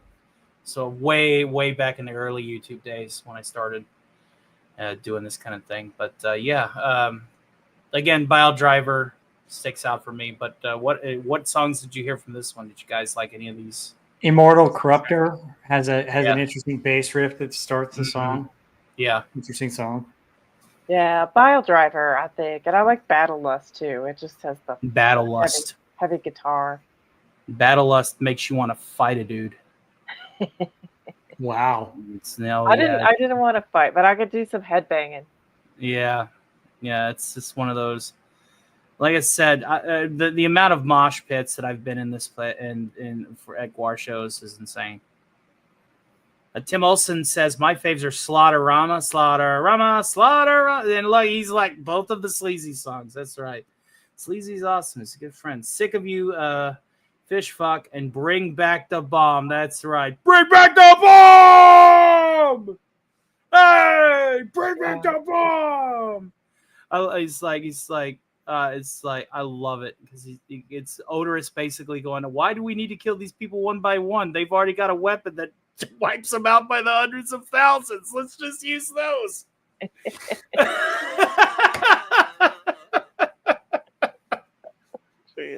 Yeah, it's good stuff. Good stuff. Any other thoughts on this one from Violence Has Arrived before we go on? Because now we're getting into War Party, and to be quite honest, War Party's like War Party is not a big fan of War Party, but you might be inclined to disagree. War Party for me was, in my opinion, kind of like a filler album.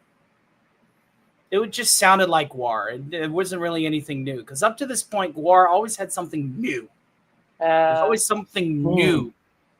War Party just sounded like Diet GWAR to me. Like the B-side.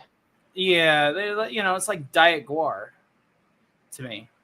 I mean, I like some of the stories elements in it, because this is where they fight the Reaganator. Okay. Yeah, and that's also got the Crostica on it. Womb with the View was funny. But like I said, Fistful of Teeth was also Fistful of Teeth, Odorous's long lost love. They were trying to get back to basics, and I think that's one of the reasons why it to me it was like, what? Because at this point, whenever I was buying a GWAR album, I was like, what's going to be their new thing? What's going to be their new thing? What's going to be their new thing? And again, this is before I started like hanging out with the guys too. This is just when I was still just a general fan and not somebody that just hung out with them every other show that they went in Ohio whenever they went to Ohio. But like, yeah, like it definitely was a back to basics kind of thing. They were bringing back a lot of their punk sound, and they were bringing back a lot of like their original material. And to me, it just sounded like a filler album, because at this point they had went from this to that and the other. And it kind of like was just like, okay, well, I mean, it's GWAR for what it's worth. I mean, after pushing the boundaries so much, maybe it was time to just go back to basics and reset. And I understand that they were also suffering the backlash still from from the Shock album. I'm sure. Yeah. I like Bone Snapper. It's just kind of a straight up, it's got a story. Cool kick drums, and it's just kind of a straight up thrash song. It's a decent song. Bone Snapper ends up basically being like the jobber fight. Like if you go to like a modern GWAR show, Bone Snapper's like usually the first guy that gets killed. He's either A, the first guy that gets killed during the show, or B, the guy that's manning the bile driver. Like the Bone Snapper costume is used constantly. Not that's a bad thing, but Bone Snapper is obviously the jobber role. Right. Yeah, I heard Womb with a View. Womb with a View. Yeah. Yeah, these guys are just awesome. I could talk about GWAR to the end of time. But Bring Back the Bomb on this one is obviously my favorite, followed by the Reaganator. The Reaganator was also one of the first like bits that we adopted during the Live from New York days. We had a guy named Stephen Ransom who did an excellent Ronald Reagan voice. And this is whenever Live from New York was really into that wasteland stuff. And I'm like, well, we need like a giant mech patrolling the ruins. So why don't we just use the Reaganator, because you have this really awesome voice like for Reagan. And so he actually took the bit and took it a step further, and he had like an AI copy imprint of Nancy. So like whenever he was talking to me, he's like, "Oh yeah, so I'm out there patrolling the combat zone. Oh, what was that, Nancy?" It's like fucking.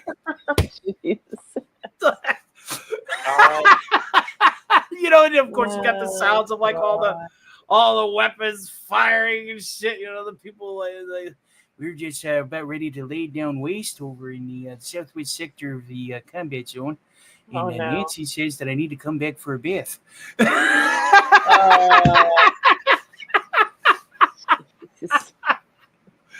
Oh, I missed the Live from New York days. I might bring back Live from New York with the refined production value that I have now. Because back then, the early parts of YouTube, like when I first started, it was just a bunch of random improv, just guys jawing at each other. Because I guess we're kind of like with GWAR, you know, just throwing shit out there and seeing what sticks. Right. You know, now that you know this channel has a flavor to it, that's it's establishing itself. You know, maybe it's time for us to have a war party moment and bring back Live from New York for a little while, and see how that runs again, where it's like half matinee, half panel show, and maybe it'll play better. Maybe it'll play better this time around, because originally the problem with Live from New York back then is it ended up basically being a drunk tank. Where it wasn't just me that was getting shit faced; it was everybody, and it was just a bad time. It ended up being a bad time. But maybe with, you know, a refinement that we've established, we could probably go there. And again, guys, I'm going over the numbers here, and we are basically 25, 30. We'll go ahead and round it up. $30. There is a goal for $100 super chat, but now we only need 70 from a collaborative effort, and I will wear the Scumdog helmet. And I did show Rob Wright and Heather L. the Scumdog helmet that Sleazy made for me for Drill Bore back whenever we were talking about that act. Yeah, cool helmet. And I will wear it, and I will perform Sick of You with a karaoke track if we make $100 tonight. And it'll be my treat to you. I don't like showing my ugly mug on the air, but hey, if people want to see me embarrass myself, well, there it is. There it is. All right. So, any other thoughts on War Party? Not really. No. I thought it was interesting. They did a Alice Cooper cover on there. They've done quite a few covers, which kind of surprised me. Yeah, they have. Yeah. Mm-hmm. Interesting. I love GWAR. GWAR covers are great because they take a cover and then they put their own spin on it, and they usually think it's going to be something, you know, that you would think GWAR would play, but then it's always like something wacky. Like they take a cover and they do something wacky with it. Right. Yeah. Well, all right. Let's go ahead and go moving right along. All right. Beyond Hell, one of my favorites. This is the tale of how the world militaries finally said, enough is enough. We are going to destroy GWAR's Antarctic base. We are going to level it. We are going to throw wave after wave of our own men at it. We don't care how many die, but GWAR will die. It's how this album starts. And this album, to me, is one of my favorites. Because GWAR goes into the subterranean tunnels as the nuke wastes everything. Like, at first, they armor up, they get their weapons, and they charge the militaries. And he's like, you know, it's very upbeat percussion. He's like, shells and bullets bounce off my hides, but I'm going to come here to slay. Like, you know, he's like, you know, ripping turrets off of tanks and slicing down legions of men. And like, you know, it starts, but then they just nuke. They just nuke the entire area. They nuke everything, and everything's screwed. They got their asses kicked. So they decide to go on a vacation. So what kind of vacation does a group of alien space barbarians look for? They go to fucking hell, people. They go to hell. And they kill everything in hell. They kill the devil. They kill Satan because they're on vacation.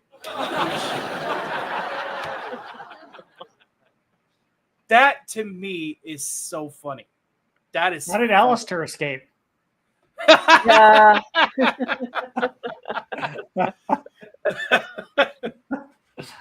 So that's what I like about this album. They kill the devil. They go, and of course, my favorite song on this album is "Ultimate Bohab," which is their fan song, the really first fan song. But the tormentor, corrupt cop who serves as hell's resident policeman, the pig, Jitler, which is a merging of the symbol of the ultimate good, which is Jesus, and the symbol of ultimate evil, which is of course our goose step and mustache man, and the Jucifer, who you should not be named, basically Satan. And so the GWAR fan who killed himself to follow GWAR to hell is actually an enemy on tour, as he would have been in life. GWAR are not particularly fond of their fans. He's the name in the name Stubbles McGilgutty. But this one, and this is the Alice Cooper cover. This is the this is the one with Schools Out. Yeah. War is All We Know. Yep. Murderer's Muse, where Odorous is just like, I should have been a poet, but it's a lot more fun to kill people. And they go to hell. I love the pigs. All of these, the Eighth Lock, the Ultimate Bohab, like I said. And then when they get back to the surface, Sleazy's just like, oh, by the way, we're just gonna like roll a boulder of crack. Is like the lyrics is like, Sleazy sent over an 8-ton crack boulder and said, hey, welcome back to the world. That song title is cracking me up. Back in Crack. Yeah. Back in Crack. So good. Hail to the great Scotty R37. Hopefully life is treating you well. We're just talking about the lords and masters of planet Earth and the greater Sector 13 abroad, the Scumdogs of the universe themselves, GWAR. And having ourselves a ripe old time on this much more loose-fitting, heavily tangential episode of Hangar 18. Usually this show is a lot more tight. That's all right. This one's about the stories. Yeah. I mean, the stories you're telling are awesome. Yeah, that's what this is about. These guys, man, these guys are just so cool. And I don't let my hair down like this and talk about my personal life a lot, but in this instance, I'm inclined to make an exception simply because of who they are. Scotty says, I don't know shit from Shinola when it comes to GWAR. I just want to stop by, like, and subscribe, and I'm ringing bells. I thought you were subscribed. Yeah, you're subscribed, dude, but thank you for the love, and like and love, sir, and hopefully life is treating you well. Hangar 18, that must mean I know too much. That's right, Ray Lecard. Well, if Ledoux is still in the house, she was actually, this is how far back Ledoux and I go. There was a podcast of the same name back during Google Places where we all adopted the roles of Decepticon seekers and talked about metal. And the name of the show, which is the one that I suggested for that show way back when, was also called Hangar 18. And I figured if I was going to be bringing the metal show to my channel, it was only right to respect one of the first forays into podcasting, period. And it was never even close to the kind of stuff I did on YouTube now. But Hangar 18 was a pivotal part of my life too. Again, that was around the time that I was also very active with GWAR. Whenever I was Human Sacrifice or just a friend to meet up and party with them. Yeah, this is good stuff. Good times. Those were simpler days. There was one of those moments in my life is what really started getting me out of like my introverted shell. Cool. That's good. Like I don't think I could be as crazy or as outspoken or as insane as I am now if it wasn't for these guys. Yeah, and I was gonna say, weren't you almost out of college by this time? Yeah. Dalton? Yeah. I was in college. I was managing a Mickey D's to make ends meet, going to class. Still found the time to hang out. That's cool. Yeah. Those were different times. Different times. But any thoughts on this one? I mean, I could talk about Beyond Hell. Like whenever I played the first album that I played while grinding in Doom when it came out in 2016, Doom 2016 was Beyond Hell. It was the perfect album. It was basically GWAR singing about killing demons, and I was going around on my Xbox as a Doomslayer killing demons. That was the first album I stuck in. Was like, we got to play this one, and it matched up so perfectly. Yeah. No, where the Dave? Cool. Any other thoughts before we move on? Nope. Now we're getting to my favorite album. Beyond Hell's like my second favorite. Lust in Space.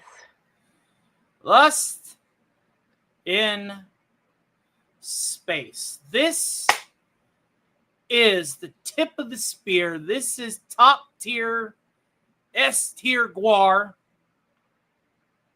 This was the tip of the spear. Everything about this album was perfect. The composition, the lyrics, the lore, it all slapped. I cannot say anything ill about this album. Let Us Slay, Metal Land, a song that I've performed on the air. My favorite, Where Is Zog? The Parting Shot. This is about the World Maggot, folks. This is where I was getting thrown into the gullet of the World Maggot. Wow. This is the story of Lust in Space. GWAR at this point is missing partying in the cosmos because they are stranded on Earth and pitiful human spacecrafts cannot get them back out and abroad in the galaxy to partake in all of the drunken, doped up, sex-addled actions of debauchery. So they hatch a plan. They mutate a maggot and called it the World Maggot. Hail to the great longest parsec who says, Sunday night's too amazing. This is one Sunday night a month. This is the Hangar 18 show where we talk about the career, the storied legacies of a metal band. You just happen to discover a band that I became fast friends with. And now we're getting into the times that I was talking with them and hanging out with them. The World Maggot had one purpose: to be fed with enough humans until it matured into a gigantic starship fly, who was going to be strong enough to fly at terminal velocity away from the planet, and GWAR was going to hitch a ride on its back and go home.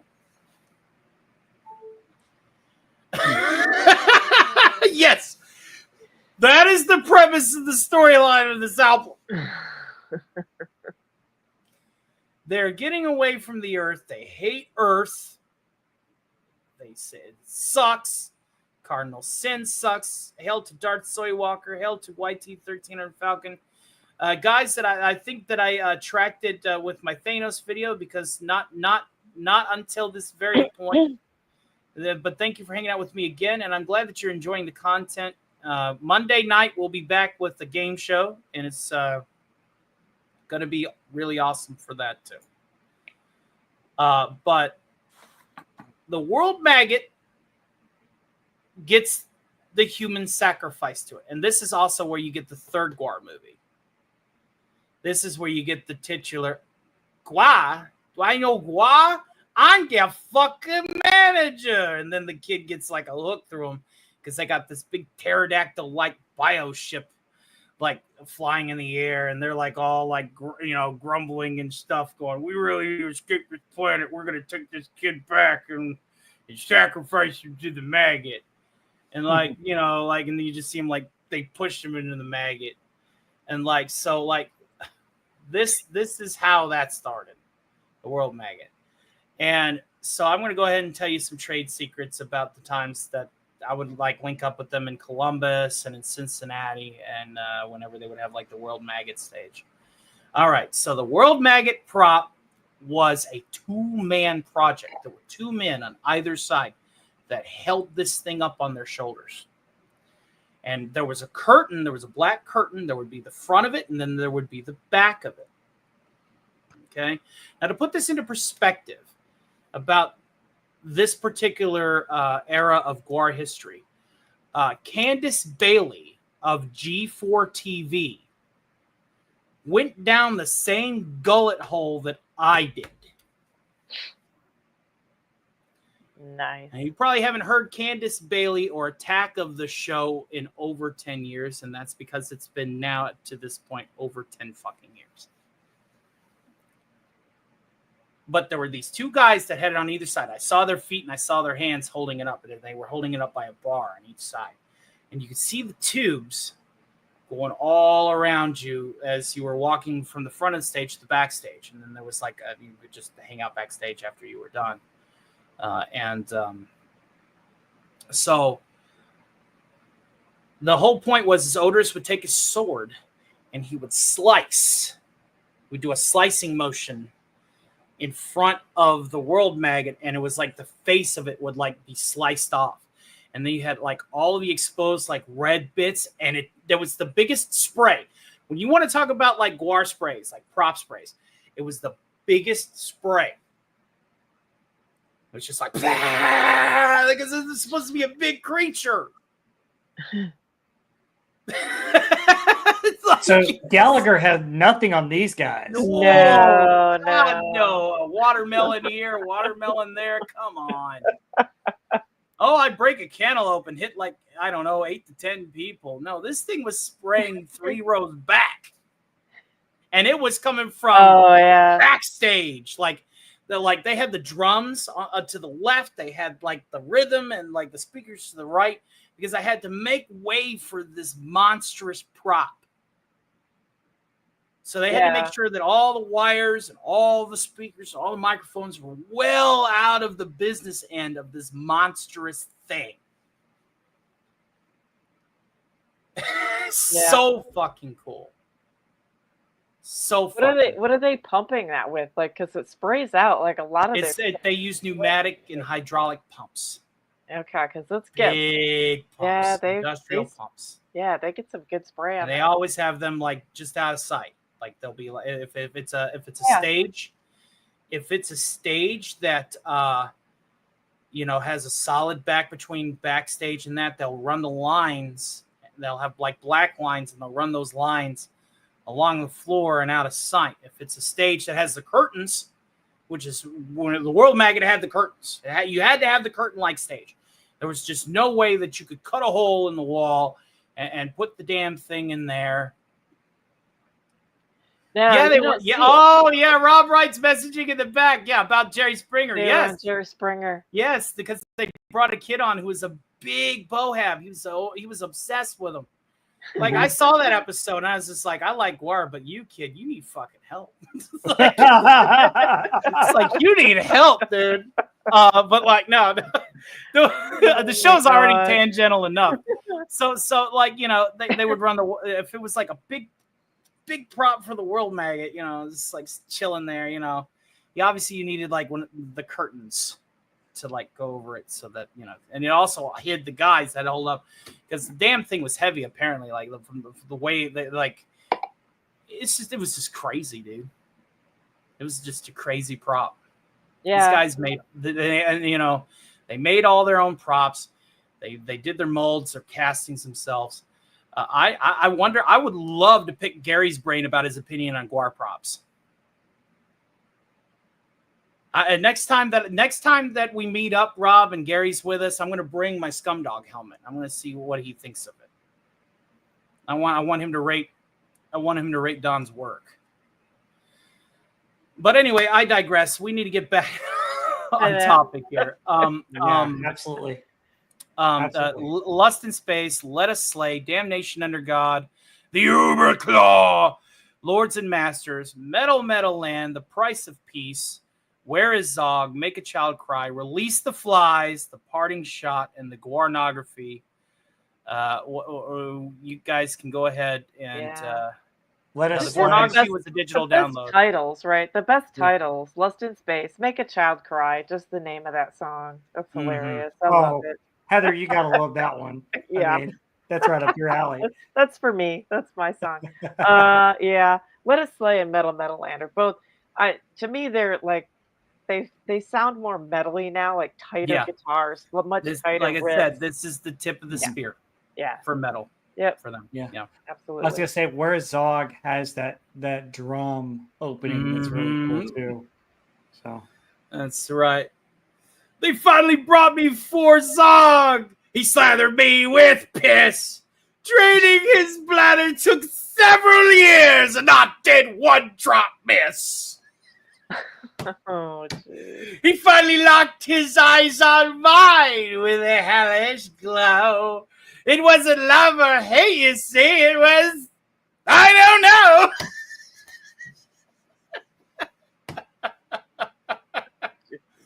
God, that's if I find a karaoke track of that song, I will have to perform that one. That's one of the ones that I can perform quite well. It's one of my personal favorites. DBB says, ask Gary about his DeLorean story sometime.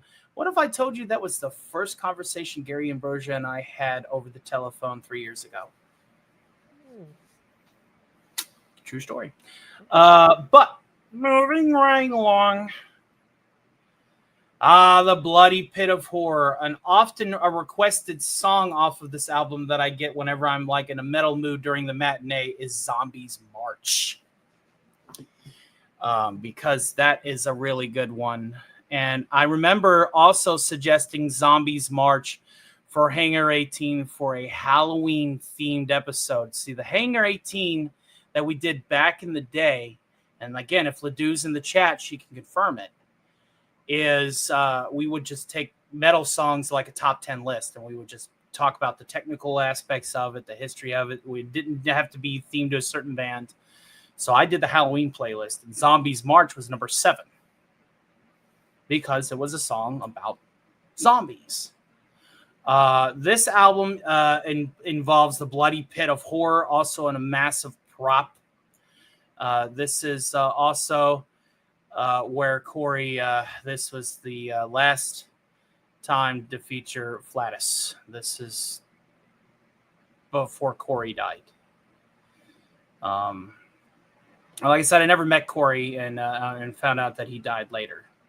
You know, like one of my first like shows that I saw post Corey was it was a weird feeling. And again, if you are a GWAR fan or if you're a member of the band, I'm telling you, dude, I'm telling you, this band is cursed. If you're a member of this band, you might just die.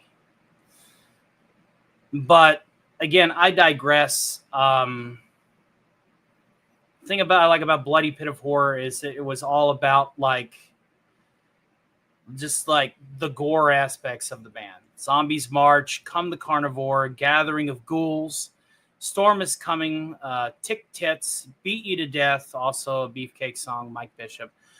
You Are My Meat. Now, this song, You Are My Meat, is a very short song. It's like the first song of like where they just like talk about cannibalism. Like they're just straight up like it's like, yes, I am going to chop you up, cook you, and eat you, and I'm going to tell you what's going to happen as I eat you. Cannibalism song. And that was like, wow, that's the first time that, you know, I seen them talking about straight up cannibalism. Like that was the shock from this album. Hail Genocide, KZ Necromancer, The Litany of the Slain. Now, The Litany of the Slain is an awesome song on this album because it literally talks about every person, whether it's a prop or not, that they've killed on stage. They talk about like all of the different characters that they have slain on the stage up to this point and how they died. All the way up. They start with like Father Bohab and Gorgor, and they go all the way up to like the Reaganator, Cardinal Sin. They go through all of them. And this is the litany of the slain. These are our triumphs and our victories. That's the whole element of that song, the litany of the slain. That's what I like about it. Sick and Twisted, and then the Hello medley if you have the European version, and the Stripper Christmas Summer Weekend, which is also a European. Oh God, these song titles. Oh my goodness! Crack me up, man. Yeah, Flatus Maximus, Aurelius. Zombies. There's no real life in any of these titles. Yeah. Have a great night, Top Hat gentlemen. It was a pleasure to see you.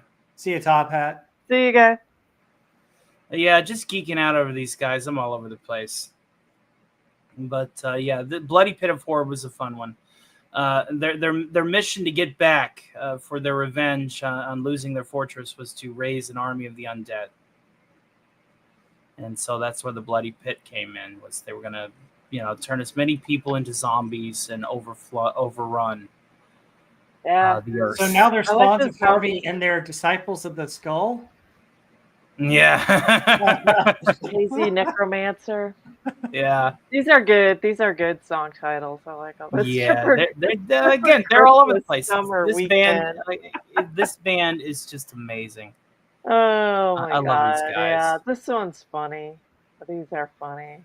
This is the kind of stuff more that I would find more funny. Yeah.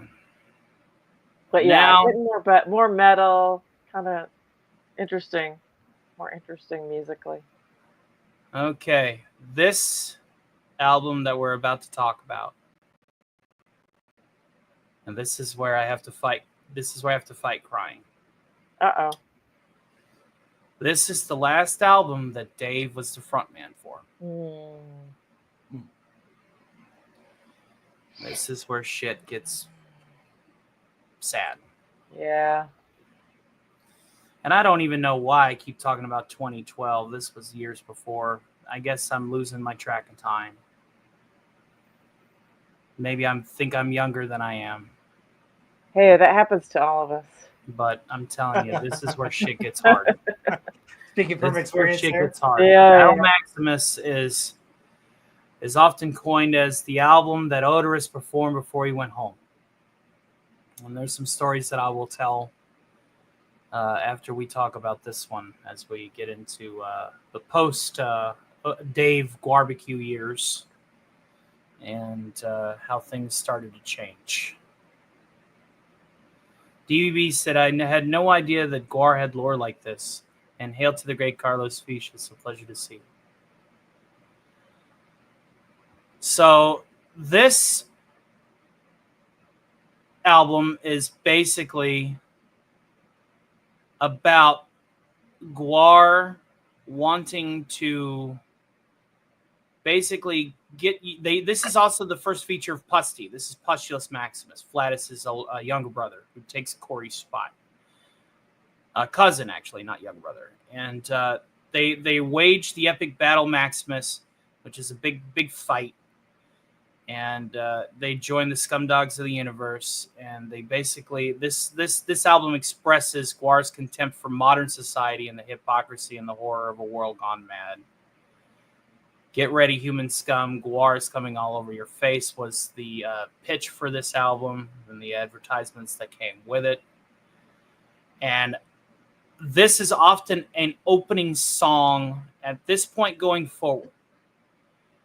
Madness at the Core of Time. At 90% of these GWAR shows that you see now, that is the opening song on the set. And it's got everything Slaminizer had and more. It is truly a thrash and melodic metal medley that really, really slams. Madness at the Core of Time is a mosh pit song, and it is awesome. And it is my favorite song on this album. Bloodbath, Nothing Left Alive, They Swallow the Sun's my second favorite. Tortured, At Birth, I, Bone Snapper, Mr. Perfect, Battle Maximus, which is the instrumental, and Triumph of the Pig Children, Falling, Fly Now, and then they covered Carry On, My Wayward Son. Now, listen Yes. to me when I tell you this. Their cover of Carry On, My Wayward Son was fucking amazing. Yeah, I listened to that one. It was interesting. It was amazing, and again, hindsight's 2020 because he's saying that they covered it, and then later on in the year, I was working at the time. I'm going to tell this story, and I'm going to try not to cry. So I was working late shift. I was closing, and I was running my store, and it was a good night. And I was about ready to start sending people home because it was a slow night. And I thank the good Lord that it was a slow night. Were you still a manager at McDonald's at the time, or was it somewhere? Yes. So I get a phone call. Well, I get a text first, and it's from Mike, who is at this time was retired from the band, and they had replaced Beefcake the Mighty with another bassist. So Mike was more along the side of working with Don and being a producer and just like an alumni member. I get a text, and it says, "Are you sitting down?" So I reply, "Well, I'm at work right now. What's going on?" And he said, "Is there any way you can take a break?" And I felt my blood run cold. Because at this point, I'm going to tell you right now, some of the parties that we would hang out with Dave, I'm going to tell you right now, that man shot up like a motherfucker. And I'm not going to sugarcoat it. That man shot up like a motherfucker. And whenever he would get that way, and he would start mumbling and just zoning in and out, every one of us, regardless of how fucked up we were, would get concerned. And so whenever I got those texts, my blood ran cold. And I had this was back when McDonald's still had crew chiefs, and I said, "Run the floor for about 20 minutes. I have to take a call. I have to take a phone call. Holler at me if you need anything." So I go out at the corral, and I sit down, and I give him a call. And Mike said, "Tony?" I said, "Yes." He said, "We found Dave." I said, "What do you mean?" "Dave's dead." And I said, "No, you're fucking with me." He said, "No. And we're going to be hosting an event in the near future where we're going to have a big funeral." Like, he just started basically telling me everything. He was dumping on me like a ton of bricks, and I was still processing, wait a minute, Dave's dead. We found him in his living room, on his back, OD'd. And I had to call another manager to take over the rest of my shift. Yeah. And I was on the phone for about 13 hours between 6 or 7 people that night. I had to plug it into the wall to talk on it. And it was so hot, the battery was so hot at the end of the night, that I'm surprised the phone still held up. So I talked with my general manager, and I told him the date of the funeral. And I said, they're going to be coming and getting me. And is that okay? And he said, no. So I didn't even get an opportunity to go and say goodbye. Oh, no. And that fucked with me. That fucked with me so hard. Now, that was one of the first moments in my job. That was one of the first moments in my job at that place, where I started really considering looking somewhere else to work. Because I was already doing so much, and I wasn't even a second assistant. Yet I was working like I was a second assistant, sometimes a GM. Put this into perspective. I was getting paid $10.75 an hour at that point. My peak payout, when I finally busted to second assistant, was $11.50 an hour. And finally, when the straw broke my back, I left and worked for a factory for the same amount of money as a temp. But this was the moment I started saying, hey, stop letting people walk over you. Stop people telling you what to do. Mage's media musings would have quit. You got to remember, this was a different Tony, dude. I was a lot more introverted. I was a lot more of a pushover. This was one of those moments in my life where I said I should stop being such a fucking pushover. Right. And we lost Dave. I had free tickets to barbecue the following year. They mailed them to me. They said, don't even wait in line. Come hang out. I said, okay. And Sleazy comes out there, and this is when they introduced Lothar. And this was the barbecue this was after the year that they'd skipped. This barbecue was skipped for a year. So Sleazy comes out there. Don comes out there in costume. And he says, and he's in his voice. I'm right there in the front. And he said, all right, everybody, bow your fucking heads. So we look down and we're bowing our heads. He says nothing. Occasionally he said, oh yeah, so be fucking quiet.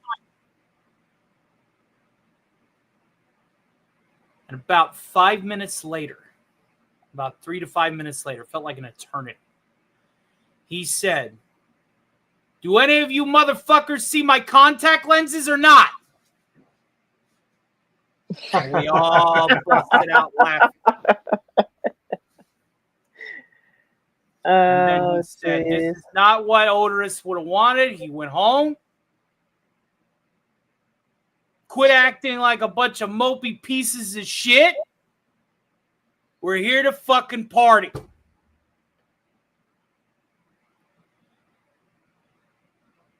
It ran all through me. Yeah. It was electric. It was absolutely electric. Mm-hmm. But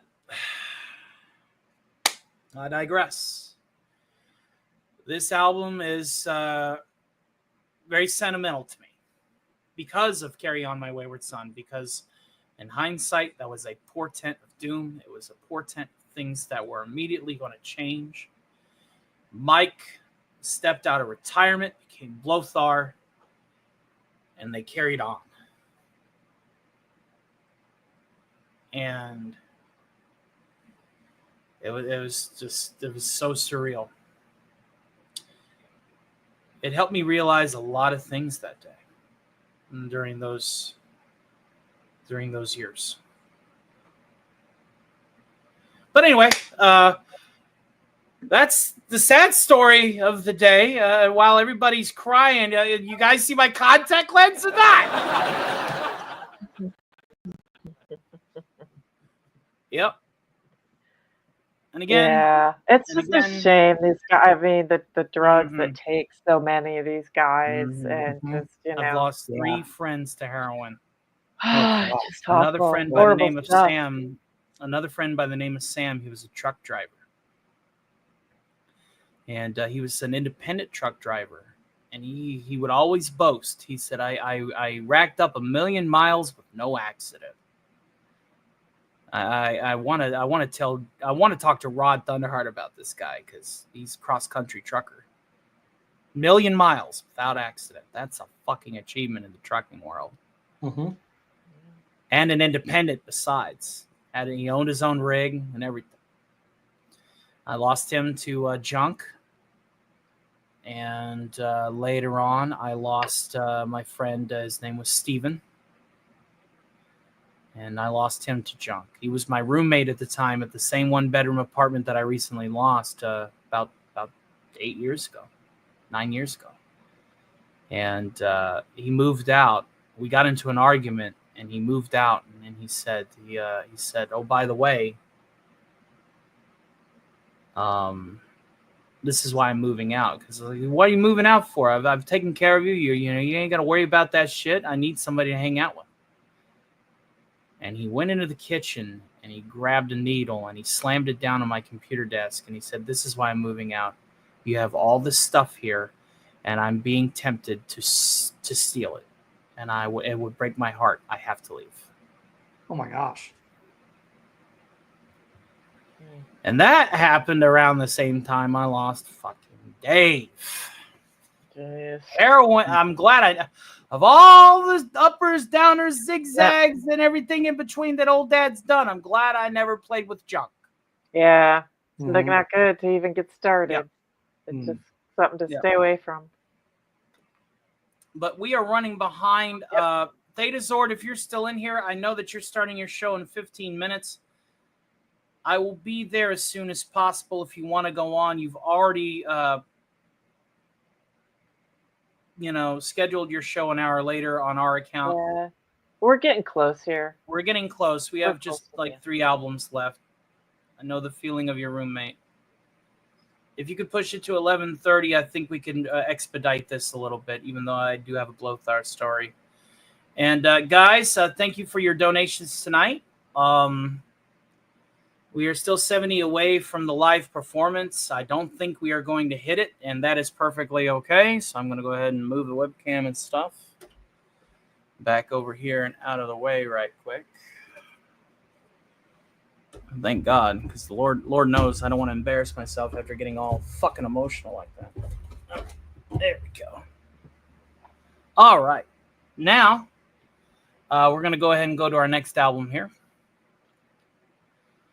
And this one is The Blood of Gods, and is the first Blothar-led album. And it's an interesting album. How about the parody of Bring Back the Bomb and retitle it "Oh No, I Bombed"? I dare not parody a GWAR song, seeing as most GWAR songs are satirical commentary on the world to begin with. It'd be kind of redundant, wouldn't it? Yeah. Yeah. I think so. A parody of a parody. Yeah, a parody of a parody. It makes the whole world cynical or whatever. I don't know. I liked "I'll Be Your Monster."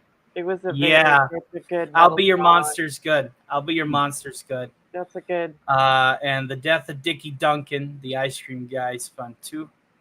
Viking Death Machine is obviously up tempo. Yeah. It's one of those metal songs that you would find, zooming down the road. Yep. The Blood of Gods is nothing less than a sacred text chronicling the rise of humanity against their makers, the massive battle between GWAR and the forces of all that's uptight and wrong with the world. That's right. This is the second attempt of the world governments trying to take out our alien masters.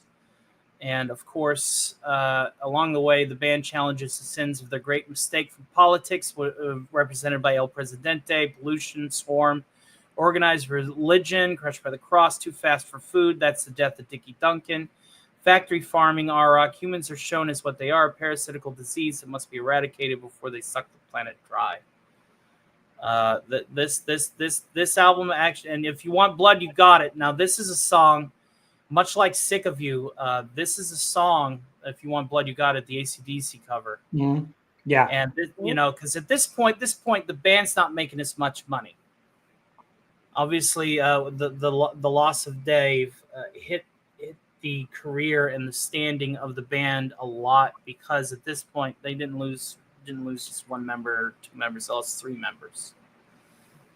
And and with only two founding members remaining, Gizmog and Blothar, which is the original Beefcake the Mighty, they're at this point winding down. And but like, so they started skimping on the blood. I started skimping on the spray. Now you go from like the World Maggot, which would dump gallons onto people, to literally the first two rows. It's literally the first two rows in the audience is what's getting hit. And it's like, and and again, if there's one thing that I can say, the bile driver is still there, but at this point, it's no longer firing fake shit; it's firing green shit. They're only firing red shit and green shit at this point. There's no more piss, there's no more semen, there's no more shit, no more snot. It's like a green clear liquid and a red clear liquid. Obviously, blood and oil is basically what those are. And at this point, like I said, again, the budgeting. For a time, there was talks of having a GWAR animated series. There is a pilot out there of GWAR animated that guest stars Weird Al Yankovic.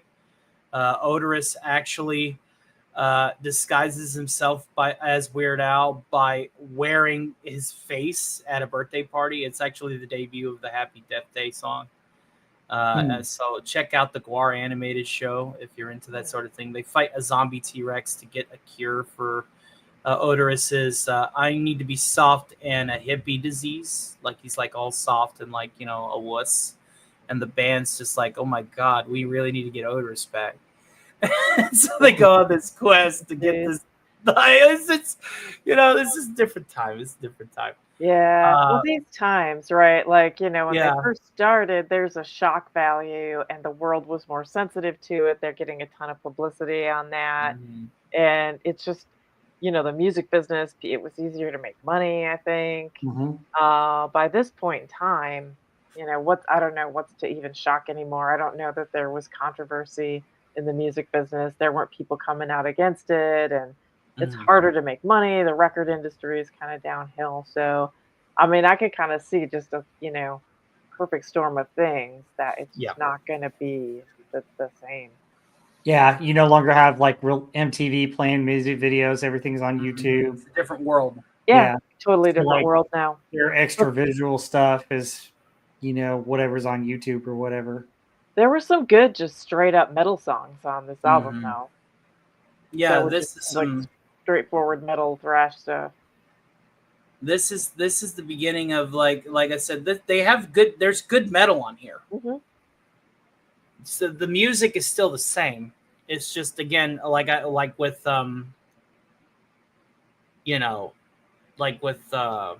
War Party. They're beginning to feel more like Diet War at this point. But then again, the reason this time is not just because of the loss of Dave, but it's just the state of the world and how sensitive people are. Tim Olson says, being real is the only shocking thing out there, unapologetically honest. Yeah, guys, this is one of the few opportunities where I talk about, things that are close to my chest. Normally, I'm a character YouTuber and presenter and performer. And so, but then again, that's just because of my history with these guys. And so be sure to bookmark this episode. You're not going to hear me talking about, boring old Tony a lot. But I do appreciate everybody that hung out through thick and thin. I noticed whenever I started getting too deep into my personal history, the numbers started dropping. I'm like, yeah, we better fucking get back to the yeah. But that's okay. That's okay. Yeah. I like I said, Viking Death Machine's probably my second favorite, with my favorite being the death of Dickie Duncan, simply because Dickie Duncan is two people. The whenever they slice him, like Blothar slices him in half, and there's a sleeve that on each person's arms in with the hose. And so Dicky Donkey gets sliced in half, and like the sleeves are basically like the guts flailing, and then that's pretty fun. That's a pretty fun prop.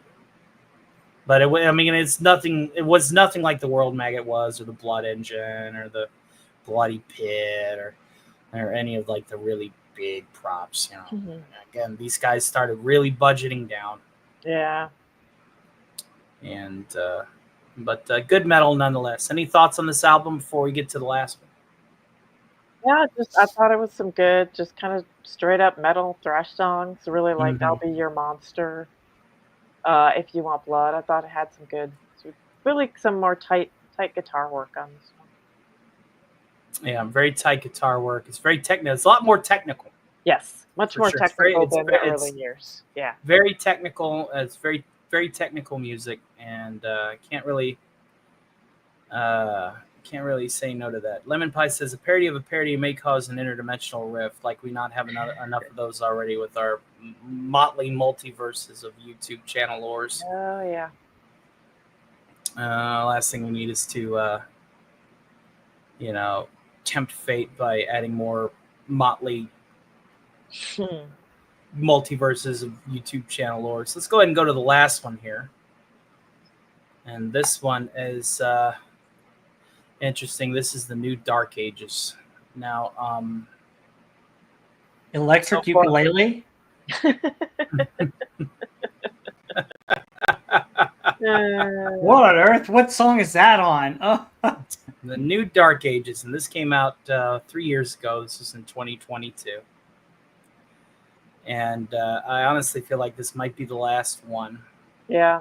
This is the last album to feature Pusty. Brent had moved on to other projects. Brent was cool. Out of all of them, Brent was cool. Like bullshit at post parties for a little bit. But this album is basically the Duoverse of Absurdity album, which is their comic book series. GWAR also has like some awesome board games out there that I'm happy to have. And there's like a card game as well, where GWAR, it's like GWAR, like new GWAR meets old threats, and old GWAR meets new threats. Like it was like this big, just like it's just one. If you like GWAR lore, like some of these games that they have were really fun. They were just nods. That's meant for the lore whores out there. And again, this, as we get to the closing statements here, this band ultimately did play to a lot of nerds and geeks out there who wanted to also be metalheads. And that's one of the reasons why,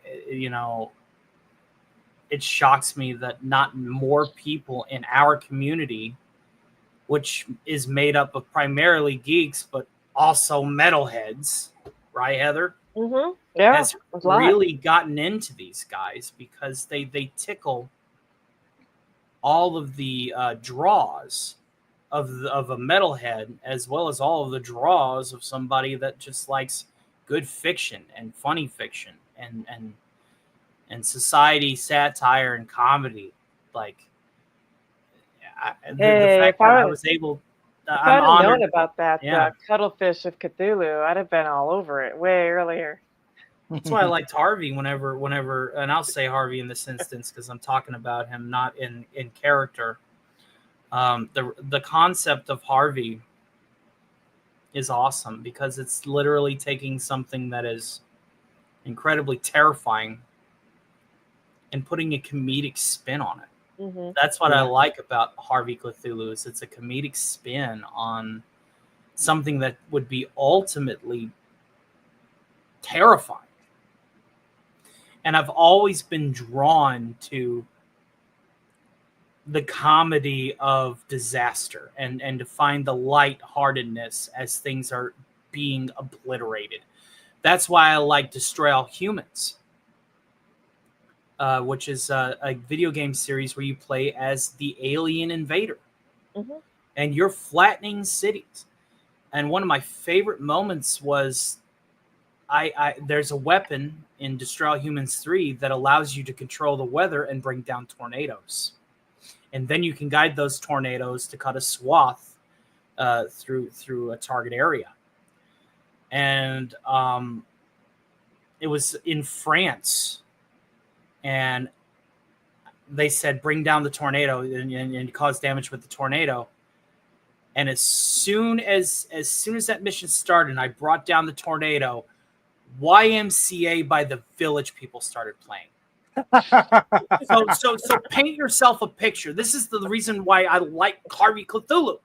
It's because it's taking the draw of disaster and chaos, and then you have like this upbeat tempo to it. Mm-hmm. Like the air raid sirens are going off. Right. The glass is literally shredding away from the sheet metal and the concrete of the skyscrapers as the tornado plows through shit.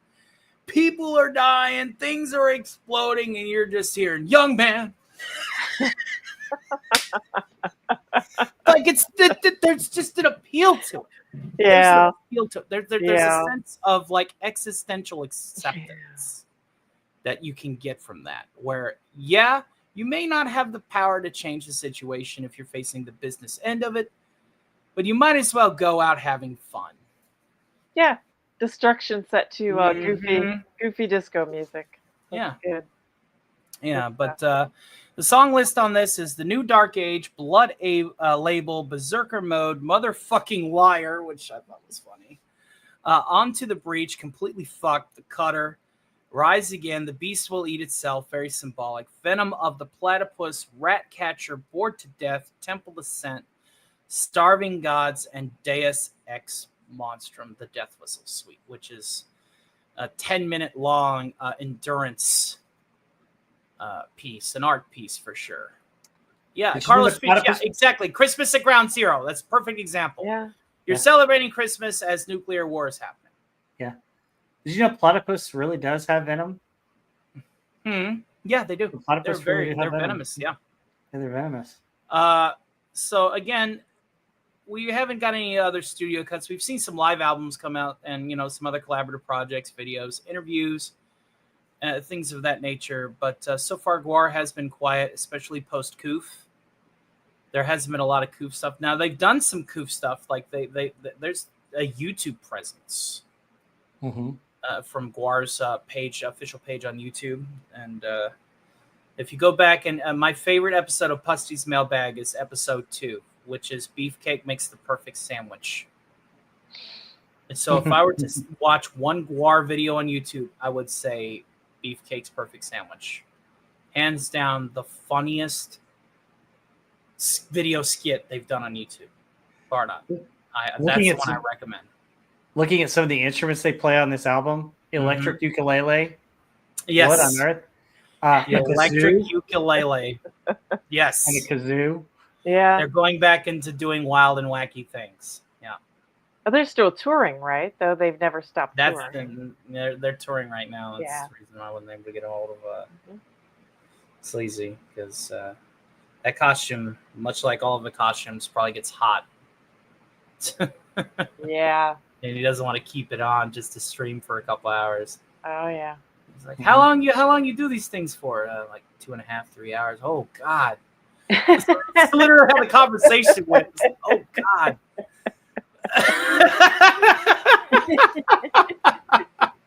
But then I said, well, how about this? I threw in the pitch with Space Ghost. I said, would you like? I'm doing a Space Ghost fan project. Would you like to be in the TV? And he's like, that's more my speed. We'll talk. Yeah. And I said, okay, good. So. Yeah. But I like Berserker mode. Yeah, me too. Fast stuff. But that is the storied anthology of GWAR, and I do apologize that I had went on so many stories and tangents. It's just I've been alongside these guys. I started as a fan, became a friend, and I just I knew that whenever I was going to cover GWAR, A, I was going to try and get Sleazy on, and B, I knew that this one was going to be close to the chest. Yeah. And But we're going to be winding this bad boy down. We did not get our goal. And to be quite frank, I'm kind of glad. It gives me a little bit of a break to go to the bathroom and freshen up a little bit before I go into straight, character actor mode for another couple hours on Theta Zords. So are there any final thoughts about GWAR before we get to plugging? No, just interesting stories. Thank you for sharing. Yeah, I think the stories made the show. It's a bummer we couldn't get sleazy, but this was definitely one with the theatrical stuff. It's more of a story driven than just a discography. So I think it was suited. Yeah, and I guess that's kind of like the whole point behind these guys is, again, they started as just a couple of D&D geeks with some props, and became the lords and masters of the world. Like another reason why I like Death Clock so much and why I can impersonate that band is because, again, they're not just metal, they're so metal that they are a world superpower, and that's kind of like the joke. Everything about metal, especially when it comes to like these theatrical skits, it's like it's just that's what I like.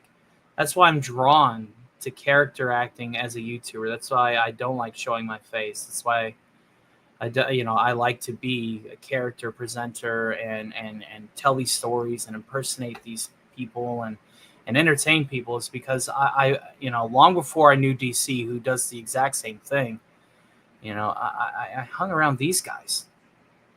I was influenced by these guys. And yeah, and it's just, and I'm so glad that even now we got 18 people watching because we're wrapping up, because that's how that goes. Usually whenever the show's about to end. Right. Oh, Lord of mercy. Heavens to Betsy. But I feel like that's going to be the end of it here. If there's not any final thoughts, we'll go ahead and get to our plugs. And I want to thank everybody in the chat for hanging out with us tonight. And thank you guys for your support. Maybe one day in the future, I will be goaded into doing the performance of Sick of You in the helmet. But for now, I believe it's time for us to wrap up. So Rob Wright of Rob Wright's Gen X Pop Culture, one of the cornerstones of Pop Culture Breakdown, the screenshot guy, the slideshow guy, the poor schmuck who had to go and watch Snow White, man. Oh my God, I feel so bad. All of us had to watch it, so it's not just me. So first off, Heather L and I just got done with another episode of Band of Brothers. It was episode 6, Bastone. So if you like Band of Brothers, check out the stream. It's you can see the replay on my channel. And in a couple of weeks, we're going to do episode 7. And then in about 3 weeks, we're going to do our first foray into the 1970s with 1970. So the top 40 of the 1970s. That's what's coming up on my channel. I'm also on Doomcock's channel on Wednesday, Pop Culture Breakdown. We've got a great movie for you, Poca Rosso. We'll also talk about Snow White and Daredevil and several other shows and whatever's happening with pop culture. So check us out. Mm-hmm. Well, it's an honor to have you here, and I'm glad that you hung out. And hail to the great Orphan Zane with another $5 super sticker of Bushiba, giving thumbs up and saying good job. You literally cannot say it. I know that this has been said before, but you're receiving one right back at you, buddy. I love you. Heather L, can you be my thumb? Can you be my thumb and thumbs up, Orphan Zane? Yeah, thumbs up in my stead. Thank you guys so much. Yeah, thank you for Heather having L, me. you got anything coming up? Yeah, nothing to plug, but thanks for having me on here. I was not super familiar with GWAR, so this was a fun learning experience Well, for I'm me. hoping that you can spin their albums with a little bit more wisdom and Yeah, perspective. ton of lore to check out. Super fun. So yeah, but you can always catch me in the chat on Doomcock's channel, Frenching there. So come hang out and say hi. Do we got any ideas on which band we want to talk about next? I'm thinking Slayer. May want to think about that because next month is Easter too. Well, I don't want to talk about metal anyway or around Easter. Yeah. So it'll be like a full month. Misfits is more of a punk vibe. Yeah, Misfits is punk. Yeah, they're punk. We'll tumble it around in our head. We won't just. We'll let you know. We'll let you know. Again, this show is very. It's not. It's one Sunday a month, and of course, one of those Sundays is obviously, the day that we were all potentially saved, and can potentially be saved as of that notice stop in the history of the Lord. So. It's going to be a tight schedule simply because we also have 1970, which will be a Sunday. So we'll just have to figure it out. What day is Easter this year? 20th. 20th of April. Yeah. So you could do it. It's usually around the time that I do Hangar 18 is like the third or fourth Thursday. Or do the 27th. Let's do the last one. We'll do 27th. Yeah. We have to do it late. We have to do it late like we did this because we do double duty on our Band of Brothers. You hear that, Theta Zord? So next time this month, we'll have to do it then. And same like we did tonight. Mm-hmm. All right, sounds good. I will bookmark it. What I got coming up tomorrow is a Stark Stakes. We're going to be playing Use Your Pictures. And it is going to be a very high-quality production show. I got timers. I got a wheel of categories to spin. Our panelists will take turns doodling after a category is selected. And then you, the chatters, are the ones that can actually score points during the season of Stark Stakes by default. So the wheel will be able to rig the points a little bit. And, of course, to make the pot even sweeter, any member of the chat can send, and I only want $2 and $5 super chats for this, because if somebody sends a tenner tomorrow night, if somebody sends a tenner tomorrow night, that's like, 10,000 points or 1,000 points difference. So no more than 10. Send like a $2 super chat for a 200 point boost or a $5 super chat for a 500 point boost. Don't be throwing 50s out there and totally giving the winner of that round like the whole game for the rest of the night. Play it easy. Don't break your banks over a game show. So anyway, hail to Maria with tea and telly. Hey peeps, I'm cooking but watching. Cheers. One of these nights I do want to have you on. Maybe whenever we bring up the next season of Tower After Hours, which after the season finale is Stark Stakes, will be returning for that Monday time slot. So do let me know if you're interested in having an interview. It is a 1 hour Johnny Carson-esque like show where I interview you. And we usually throw in a skit or a clip, talk about your channel, talk about your career as a YouTuber. Kind of like I had one for Robert Wright. I had one for Gary Ambrosia and Andy Masterson, respectively. Need to do one for Heather L. So, we'll keep in touch. It's a pleasure to see you out here, my little corner of the internet. Thank you so much.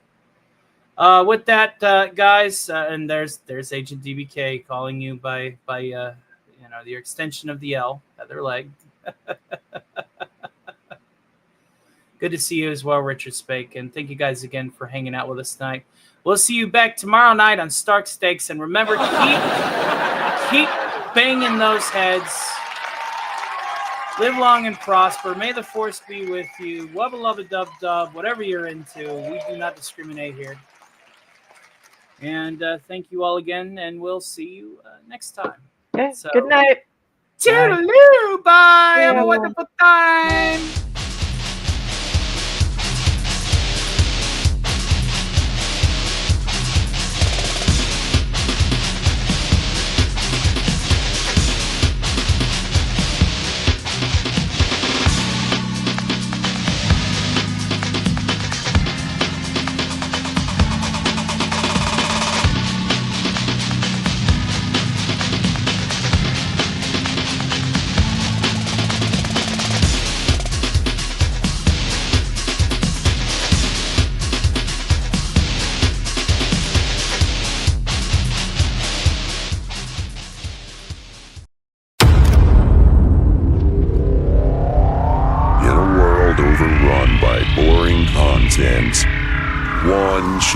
dares to fight back. Movies, TV shows, cartoons, anime, comic books, video games, and literature. We got off-the-wall theories that aren't just pulled out of thin air. They're backed by lore, logic, and the kind of evidence that would make Mulder and Scully go, okay, he's got a point. Subscribe to Betazoid, where nostalgia kicks ass, sarcastic commentary is a superpower, and the geek shall inherit the earth. Armed with sarcasm, science fiction, and a middle finger to mediocrity, the Theta Ranger has arrived.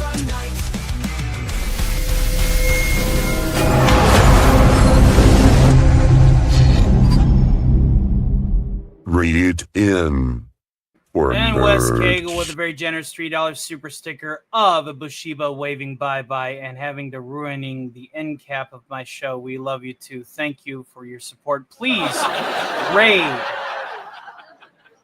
that venue right there, Stark Raid, because a character will be there shortly, and we're going to be talking about some Twilight Zone.